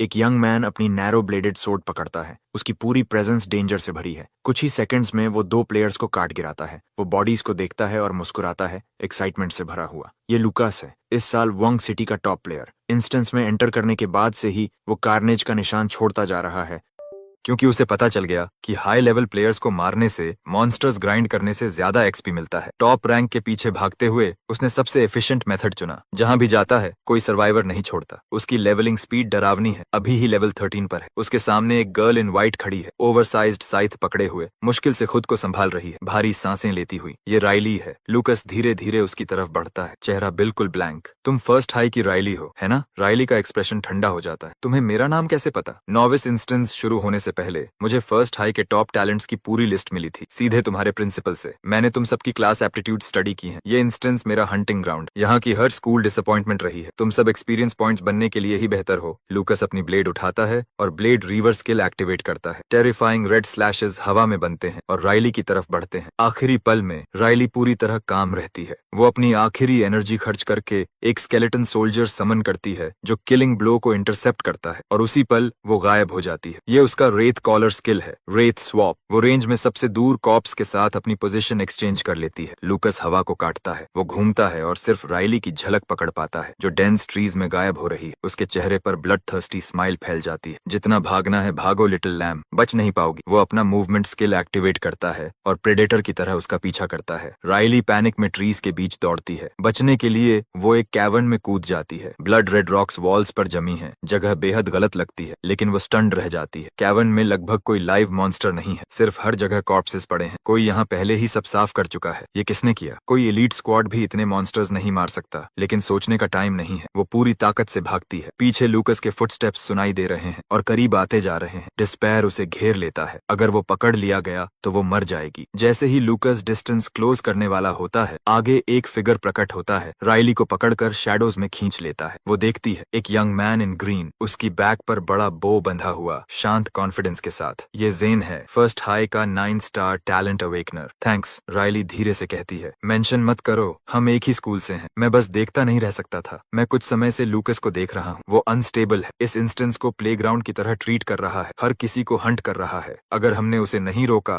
तो फर्स्ट हाई को और नुकसान होगा। राइली सोचती है, जेन सही है। एक शैडो रेंजर होने के नाते मिली में ब्लेड रीवर से भिड़ना सुसाइड होगा। सही मौका मिलने का इंतजार करना ही एकमात्र तरीका है। तुम्हारा लेवल 10। जेन, मैं क्लास एडवांसमेंट पर काम कर रहा हूँ, मुझे एक एलीट टियर बीस्ट मारना है। राइली शॉक्ड है, इतनी तेज लेवलिंग, शायद ये लूकस को हरा सकता है। मैं तुम्हें पूरा सपोर्ट दूंगी, हमारे क्लासमेट्स का बदला लेने में मदद करो। राइली की आंखों में स्टेडी रिजॉल्व है। मेरे पीछे आओ, ये फाइट करने की सही जगह नहीं है। जेन तुरंत आगे बढ़ता है, राइली उसके पीछे। दौड़ते हुए जेन मुझे मैसेज भेजता है, हे क्रेस्ट, मैं जेन, क्लास 4 से। लूकस ब्लेड रीवर हमारे स्टूडेंट्स को हंट कर रहा है, उससे दूर रहना, वो अभी क्रिम्सन लेक जोन में है। Message send. जेन और राइली तेजी से आगे बढ़ते हैं, लेकिन ज्यादा दूर नहीं जा पाते कि क्रिम्सन लेक के किनारे उनके सामने ब्लेड एनर्जी का एक स्ट्रीक रास्ता काट देता है। वो मुड़ते हैं, लूकस उनकी तरफ आ रहा है, एक्सप्रेशनलेस। क्या सच में लगा कि मुझसे बच जाओगे? एक बार मेरी ब्लेड तुम्हें छू जाए तो मैं ब्लेड एनर्जी से तुम्हारी लोकेशन ट्रैक कर सकता हूँ। उसकी नजर राइली पर टिक जाती, अब भागना पॉसिबल नहीं। जेन का एक्सप्रेशन सख्त हो जाता है, वो अपना बो उठाता है। जेन का बो देखकर लूकस की आंखों में चमक आ जाती। शैडो रेंजर, तो तुम ही हो जेन, फर्स्ट हाई का 9 स्टार टैलेंट। वो अपने होंठ चाटता है, उसकी आंखों में हंगर चमक रही है। तुम जैसे टैलेंट को अब तक लेवल 10 पर होना चाहिए, तुम्हें मारकर मैं लेवल 14 इंच किलो पहुंच जाऊंगा। वो चार्ज करता है, जेन का किलिंग इंटेंट उभरता है। वो एक के बाद एक एरो छोड़ता है, हर एक ठंडी तेज रोशनी से चमकता हुआ। लेकिन जैसे ही एरोज करीब आते हैं, लूकस जरा भी नहीं हिलता। वो अपनी ब्लेड घुमाता है और हर एरो को हवा में ही 2 हिस्सों में काट देता है। राइली भी अटैक करती है, अपनी एनर्जी खर्च करके 3 स्केलेटन आर्चर्स समन करती है, जो अपने मेकशिफ्ट बोज के साथ आगे बढ़ते हैं। लूकस बिल्कुल भी प्रभावित नहीं होता। वो एक सैवेज क्लीविंग स्किल एक्टिवेट करता है। एक पल में कई ब्लेड फैंटम्स बनते हैं, 5 ओवरलैपिंग स्लैशेस हवा को चीरते हैं। तीनों स्केलेटन सोल्जर्स तुरंत खत्म हो जाते हैं। ये देखकर जेन तुरंत अपना स्ट्रॉन्गेस्ट स्किल यूज करता है, skill seal strike, bronze high grade. जिस टारगेट को ये हिट करता है, उसके नॉर्मल स्किल्स कुछ समय के लिए लॉक हो जाते हैं। मर्क्यूरी जैसी एरो सीधी लूकस के थ्रोट की तरफ जाती है, लेकिन लूकस डॉज नहीं करता। बुरा नहीं, लेकिन ये हिट नहीं होगा। वो ठंडी हंसी हंसता है, अपनी ब्लेड सीधी खड़ी करता है और उसे लाइट की स्ट्रीक की तरह लॉन्च करता है। एरो को बीच से काट देता है। जेन स्टन्ड रह जाता है, उसका स्ट्रॉन्गेस्ट स्किल इतनी आसानी से टूट गया। क्या 10 स्टार और 9 स्टार टैलेंट के बीच गैप इतना बड़ा है? जेन दूसरा एरो चढ़ा भी नहीं पाता कि लूकस पहले ही उसके सामने पहुंच जाता है। ब्लेड सीधा उसके चेस्ट में घुसती है। राइली ये सब हॉरर में देखती है, उसका चेहरा पूरी तरह सफेद पड़ जाता है, उसकी आंखों में गुस्सा भर जाता है। वो अपना फुल मून साइथ उठाकर लूकस पर वार करती है। लूकस घूमता है और अपनी ब्लेड उसके शोल्डर पर गिराता है। वो साइथ से ब्लॉक करती है, लेकिन फोर्स उसे पीछे फेंक देता है। वो खून खांसती है, अब लड़ने की हालत में नहीं। लूकस उसे ठंडी नजर से देखता है, इतने वीक, मैंने सोचा था मजा आएगा, लेकिन तुम सब तो छोटे प्लेयर्स हो, मेरा टाइम वेस्ट, अब खत्म हो जाओ। लूकस की आंखें अंधेरी हो जाती। वो धीरे धीरे राइली की तरफ बढ़ता है, उसका HP लगभग खत्म है। एक और स्ट्राइक और सब खत्म। वो दांत भींचती है, आंखों में गुस्सा जल रहा है। वो मरना नहीं चाहती, लेकिन उसके पास कोई ताकत नहीं बची। जेन भी उसकी वजह से इसमें फंसा। गिल्ट और डिस्पेयर उसे घेर लेते हैं। तभी दूर से एक सोर्ड क्राई गूंजती है, एक ब्लेड लाइट की तरह उड़ती है और एक पल में उस ब्लड रेड अटैक को तोड़ देती है जो लूकस ने अभी लॉन्च किया था। उसकी ताकत इतनी ज्यादा है कि लूकस खुद पीछे फेंक दिया जाता है। वो 3-4 कदम पीछे खिसकता है, मुश्किल से खुद को संभालता है। उसके चेहरे पर शॉक साफ दिखता है। कोई न्यू कमर उसकी ब्लेड एनर्जी को सीधे ओवरपावर नहीं कर सकता। डस्ट हटती है। ग्रे रोब्स में एक यंग मैन पेड़ों से बाहर आता है, उसकी एक उंगली हल्की सी मुड़ती है। डार्क ब्लड थर्स्ट ब्लेड घूमती हुई वापस आकर उसके पास हवर करने लगती है। मैं सामने का सीन काम नजरों से देखता हूँ। एक पल में सिचुएशन समझ आ जाती है और एक चीज मुझे सरप्राइज करती है, राइली भी यहाँ है। लगता है इस लाइफ में सब कुछ पहले जैसा नहीं होगा। क्रेस्ट, राइली की आवाज कांपती है, उसकी आंखें लाल है। उसे खुद यकीन नहीं हो रहा कि ये सच है। मैं हूँ। मैं आगे बढ़कर उसके चेहरे से खून धीरे से साफ करता हूँ। मेरी आंखों के पीछे एक क्वाइट किलिंग इंटेंट जागता है। राइली की इंजरीज सीरियस है, अगर मैं थोड़ा भी देर करता तो शायद उसे खो देता। क्लॉडिया मेरे पीछे आती है, दोनों हाथ उठाती। डीप वायलेट लाइट राइली के शरीर में बहती है और उसके वुंड्स तेजी से हील होने लगते हैं। जेन ये सब देखकर स्टन्ड है। फ्लोटिंग ब्लेड, ये late game sword sovereign skill है। क्रेस्ट के पास अभी कैसे? उसके दिमाग में 1000 सवाल दौड़ रहे। वो दर्द से कराहता है, अपने चेस्ट को पकड़कर खुद को खड़ा करता है। कुछ सेंटीमीटर्स और उसका दिल खत्म हो जाता। फिर वो क्लॉडिया को देखता है जो बिना छुए उसे भी हील कर रही है। वो और भी शॉक्ड है, एक साथ 2 लोगों को हील करना। अर्ली गेम में ये सिर्फ क्लास एडवांस्ड सोल मिनर ही कर सकता है। तब तक लूकस खुद को संभाल चुका है, उसकी एरोगेंस गायब हो गई है। अब उसकी जगह कुछ भारी है। उसे एक असली ओपोनेंट मिल गया है और वो लास्ट स्ट्राइक उसके अंदर तक असर कर गया है। उसकी ब्लेड पर एक नॉच पड़ गया है। उसकी ब्लेड एक गोल्ड टियर वेपन। आखिर कैसी स्ट्रेंथ, कैसी स्किल चाहिए होती है गोल्ड टियर वेपन को चिप करने के लिए? क्या तुम क्रेस्ट हो, फर्स्ट हाई के 10 स्टार सोर्ड सॉवरेन? वो खुद मानने पर मजबूर हो जाता है। तुम्हारी स्ट्रेंथ मेरी उम्मीद से कहीं ज्यादा है। इस इंस्टेंस में तुम ही एक हो जिसे मैं अपना ओपोनेंट मान सकता हूँ, लेकिन बस उतना ही, तुम मेरी ब्लेड से मरोगे।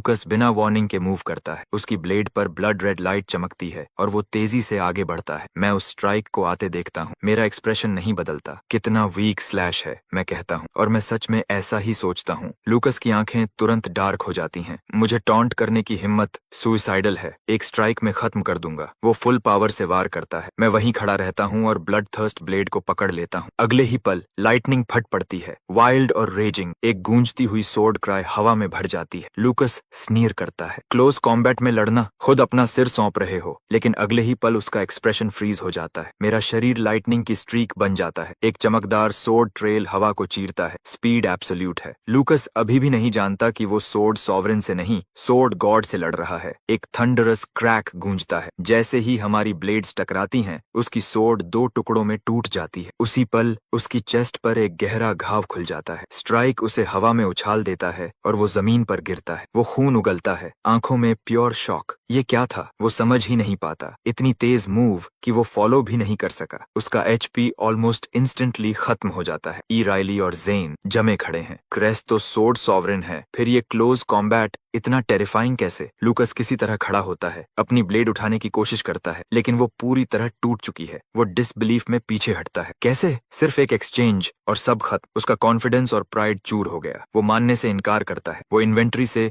रेड हीलिंग पोशन निकालता है। उसके वूंड्स धीरे धीरे भरने लगते हैं। उस मूव ने तुम्हें ड्रेन कर दिया होगा। तुम इसे फिर नहीं कर सकते। तुम मुझे डराकर पीछे हटाना चाहते थे। मैं हार नहीं सकता। वो फिर चार्ज करता है। टूटी ब्लेड के साथ अपना स्ट्रॉन्गेस्ट स्किल एक्टिवेट करता है। Blood frenzy slash. Blade blood red light की बारिश बन जाती है। लगातार वार करती हूँ। मेरा एक्सप्रेशन नहीं बदलता। Draw and flash. मैं ब्लर बन जाता हूँ और उसकी ब्लेड के बचे हुए हिस्से को भी तोड़ देता हूँ। ये स्ट्राइक पहले से भी ज्यादा पावरफुल है। लूकस की आंखों में तूफान उठता है। और भी स्ट्रॉन्ग, ये कैसे पॉसिबल है? अगले ही पल मेरी ब्लेड उसकी थ्रोट पर होती है। वो डेस्परेट होकर सोर्ड हिल्ट से ब्लॉक करता है, लेकिन वो भी तुरंत टूट जाता है। वो किसी तरह स्ट्राइक रोकता है, लेकिन मेरा सेट बोनस एक्टिवेट होता है। मेरे जैसा एक शैडो उसके पीछे प्रकट होता है, जैसे स्याही हवा में फैल रही हो। वो डार्क ब्लेड पकड़ता है और नीचे स्लैश करता है। ये स्ट्राइक फिजिकल नहीं है, प्योर शैडो डैमेज है। लूकस के घुटने जमीन पर गिर जाते हैं। उसके पास कुछ नहीं बचा। नहीं, ये नहीं हो सकता। मैं नहीं हार सकता। उसकी आवाज कांपती है। उसकी आंखों की रोशनी बुझने लगती है। वो मान ही नहीं पाता। मैं उसे नीचे देखता हूँ। एक्सप्रेशन ठंडा। वू यांग सिटी का top talent, 10 star blade river, बस इतना ही। मैं उसे खत्म करने के लिए ब्लेड उठाता हूँ, लेकिन उसी पल ब्लू लाइट चमकती है और वो गायब हो जाता है। मैं खाली जमीन को देखता हूँ। Life saving trinket. Wang city ने सच में उसे बचाने के लिए भारी इन्वेस्टमेंट किया है, लेकिन अगली बार 10 ऐसे ट्रिंकेट्स भी उसे नहीं बचा पाएंगे। अगर मेरी ब्लेड और तेज हो गई तो लाइफ सेविंग आइटम एक्टिवेट होने का मौका भी नहीं मिलेगा। मुझे यकीन है कि अगली बार तक मैं उस लेवल तक पहुंच जाऊंगा। मैं राइली और बाकी की तरफ मुड़ता हूँ। तुम सब ठीक हो? राइली की आंखों में आंसू आ जाते हैं और वो दौड़कर मुझे हग कर लेती है। क्लॉडिया ये देखकर होंठ दबा लेती है। कोई मुझसे पहले ही जीत गया। अब समझ आया ये मेरे साथ इतना कोल्ड क्यों था, लेकिन वो हार नहीं मानती। जहाँ चाह होती है वहाँ हमेशा किसी का आदमी चुराने का भी रास्ता निकल ही आता है। क्रेस्ट, तुम अभी इतने स्ट्रांग कैसे हो गए? राइली का शौक अभी तक खत्म नहीं हुआ। मैं बस कंधे उचकाता हूँ। वो बस वीक था। सब कुछ पल के लिए खामोश हो जाते। अगर लूकस वीक है तो इस दुनिया में टैलेंटेड कहलाने के लायक आखिर कौन है? तभी क्रिम्सन लेक के बीचों बीच एक वर्लपूल खुलता है। खून जैसे लाल आर्मर में ढका एक मैसिव नाइट बाहर कूदता है। Warning, hidden boss has appeared. Notification देखते ही सबके चेहरे का रंग उड़ जाता है। क्रेस्ट, हमें पीछे हटना चाहिए। हिडन बॉस मजाक नहीं है, जेन घबराहट में कहता है। नहीं, तुम दोनों जाओ। क्लॉडिया और मैं इसे हैंडल करेंगे। राइली मेरी आंखों में देखती है और बिना झिझक के बोलती है, तब मैं भी तुम्हारे साथ लड़ूंगी। जेन कुछ पल चुप रहता है, फिर एक हेल्पलेस साई छोड़ता है। अगर तुम सब रुक रहे हो तो अभी भागना काफी कावर्डली होगा। लगता है मैं भी रुक रहा हूँ। राइली और जेन पार्टी ज्वाइन करने की रिक्वेस्ट भेजते हैं। एक्सेप्टेड। मैं मना नहीं करता। ये प्लान नहीं था, लेकिन 2 एक्स्ट्रा फाइटर्स सच में हमारे चांसेस बढ़ाते हैं। क्रिम्सन आर्मर डेथ नाइट पानी के ऊपर चलते हुए हमारी तरफ बढ़ता है। उसकी दोनों आंखों में किलिंग इंटेंट चमक रही, हाथ में एक मैसिव ग्रेट सोर्ड। मैं बॉस का डेटा स्कैन करता हूँ। उसके स्टैट्स देखकर मेरे अंदर सिहरन दौड़ जाती है। ये मेरी उम्मीद से कहीं ज्यादा है। ये किसी F tier novice instance boss के लेवल से बाहर है। ये तो एक E टियर बॉस के बराबर है। कोई भी नॉर्मल न्यूकमर अगर इससे टकराए तो सीधा मौत तय है, लेकिन अब पीछे हटने का कोई रास्ता नहीं। मैं अपनी उंगलियां जोड़कर फोकस करता हूँ। ब्लड थर्स्ट ब्लेड मेरे पीछे से उठती है। क्रिम्सन आर्मर डेथ नाइट की तरफ पॉइंट करके रॉकेट की तरह आगे बढ़ती है। क्रिम्सन आर्मर डेथ नाइट गुस्से में दहाड़ता है और अपनी ब्लेड पूरी ताकत से मारता है। ब्लड थर्स्ट ब्लेड पीछे धकेली जाती है और जमीन में धंस जाती है, लेकिन अगले ही पल वो कांपती है, खुद को निकालती है और फिर से अटैक करती। मेरे मेंटल कंट्रोल में ब्लड थर्स्ट ब्लेड रिलेंटलेस है। चाहे कितनी बार भी उसे पीछे धकेला जाए, वो बार बार वापस आकर नाइट को परेशान करती रहती है। उसी समय मैं अपना हाथ उठाता हूँ। Jet black shadow soul long sword मेरी शैडो से निकलकर मेरी पकड़ में आ जाती है। जेन पीछे हटकर अपना बो निकालता है। उसकी नजरें हॉक की तरह नाइट पर टिकी हैं और वो स्किल सील एरो छोड़ता है, लेकिन उसका कोई असर नहीं होता। एरो बॉस की डिफेंस को छू भी नहीं पाता और इम्पैक्ट पर ही टूट जाता है। राइली मेरे पास दौड़ती है, स्पेल चांट करती है। एक डार्क मैजिक सर्कल से 2 अनडेड स्केलेटन सोल्जर्स प्रकट होते हैं। वो बिना डर के बॉस पर टूट पड़ते हैं, लेकिन वो बहुत फ्रैजाइल है। ग्रेट सोर्ड का एक स्विंग और वो टुकड़ों में बदल जाते हैं। क्लॉडिया का चेहरा टेंस हो जाता है। वो जल्दी से पीछे हटती है और एक पेड़ के पास जाकर दोनों हाथ उठाकर हम तीनों पर शील्ड बूस्ट एक्टिवेट करते। मैं शांत होकर सब देखता हूँ। मेरे टीममेट्स इस फाइट को खुद से नहीं जीत सकते, लेकिन वो अपनी पूरी ताकत लगा रहे हैं और इतना काफी है बॉस को थोड़ा थोड़ा स्लो करने के लिए। असली डैमेज मुझे देना होगा। मैं शैडो सोल लॉन्ग सोर्ड को कसकर पकड़ता हूँ। मेरी आंखों में ठंडी चमक उभरती है और एक अजीब फ्लूइड फुटवर्क के साथ आगे बढ़ता हूँ। मेरा फाइटिंग स्टाइल किसी सोर्ड्समैन जैसा नहीं, बल्कि एक रूथलेस साइलेंट किलर जैसा है। Unpredictable strikes, almost weightless movements, ये मैंने अपनी पास्ट लाइफ में बनाया था। Countless life and death moments से फोर्ज्ड।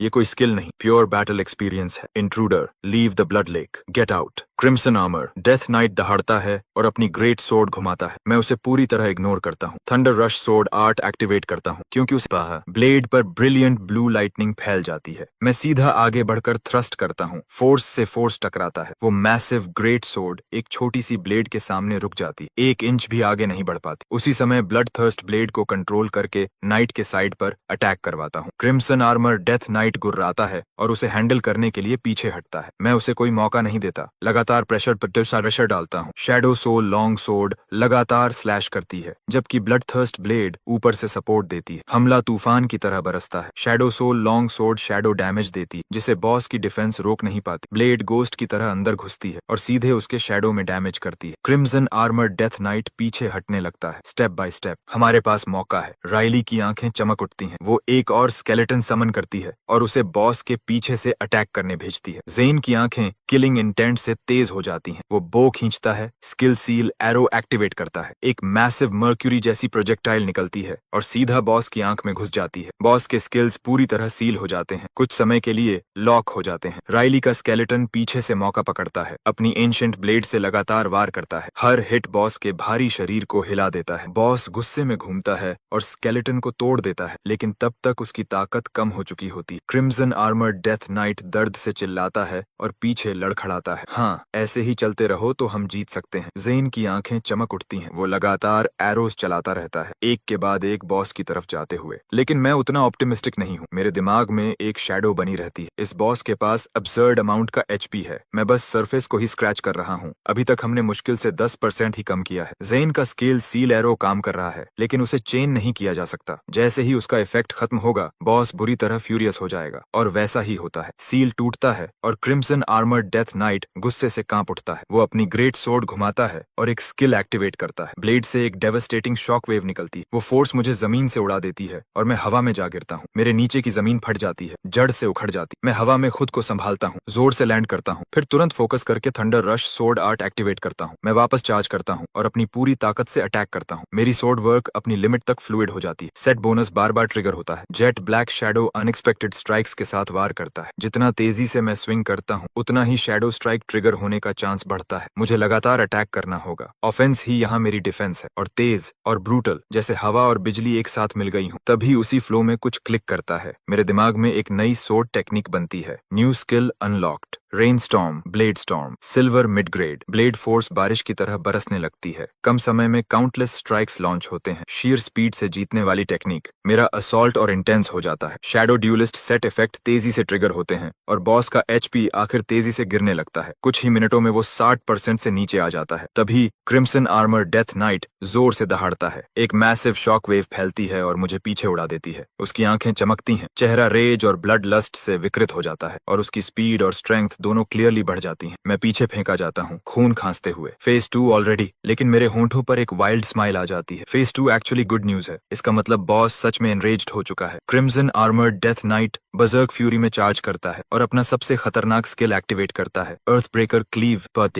उसकी wide blood red great sword उसके सिर के ऊपर उठती है। ब्लेड लाल रोशनी से जल रही होती है। उसकी पावर साफ दिखाई दे रही है। मैं फोकस करता हूँ और ब्लड थर्स्ट ब्लेड को इंटरसेप्ट करने भेजता हूँ, लेकिन कांटेक्ट होते ही वो दूर उछाल दी जाती है। अटैक एक ब्लड रेड बीम बनकर सीधा मेरी तरफ आता है। मैं आगे बढ़ता हूँ, उसे हेड ऑन लेने के लिए, ड्रॉ फ्लैश यूज करने की तैयारी में। जब वो अर्थ ब्रेकर क्लीव एग्जीक्यूट करता है, उसके आर्मर के जॉइंट्स खुल जाते हैं और अंदर का फ्लैश दिखने लगता है। मुझे उसी गैप पर हिट करना होगा और पूरी ताकत से। मेरा शरीर हवा में एक स्ट्रीक ऑफ लाइट बन जाता है। Draw and flash, full power, और सीधा उसके आर्मर प्लेट्स के बीच वाले गैप पर लगता है। बॉस का एचपी एक ही पल में आधे से ज्यादा गिर जाता है और मुझे 0 डैमेज मिलता है, क्योंकि उसी मोमेंट में फैंटम स्टेप एक्टिवेट करके उसकी ब्लेड के आर पार निकल जाता हूँ। क्रिम्सन आर्मर्ड डेथ नाइट गुस्से से कांप उठता है। उसके हाथ की ग्रेट सोर्ड ट्रांसफॉर्म होकर एक मैसिव हैमर बन जाती है और वो अपना फाइनल असॉल्ट लॉन्च करता है। उसके पीछे क्रिम्सन लेक का पानी उठता है और ब्लेड शेप्स में कंडेंस होकर उसके हैमर के साथ घूमने लगता है। ये बॉस का स्ट्रॉन्गेस्ट स्किल है, रोरिंग वाटर्स।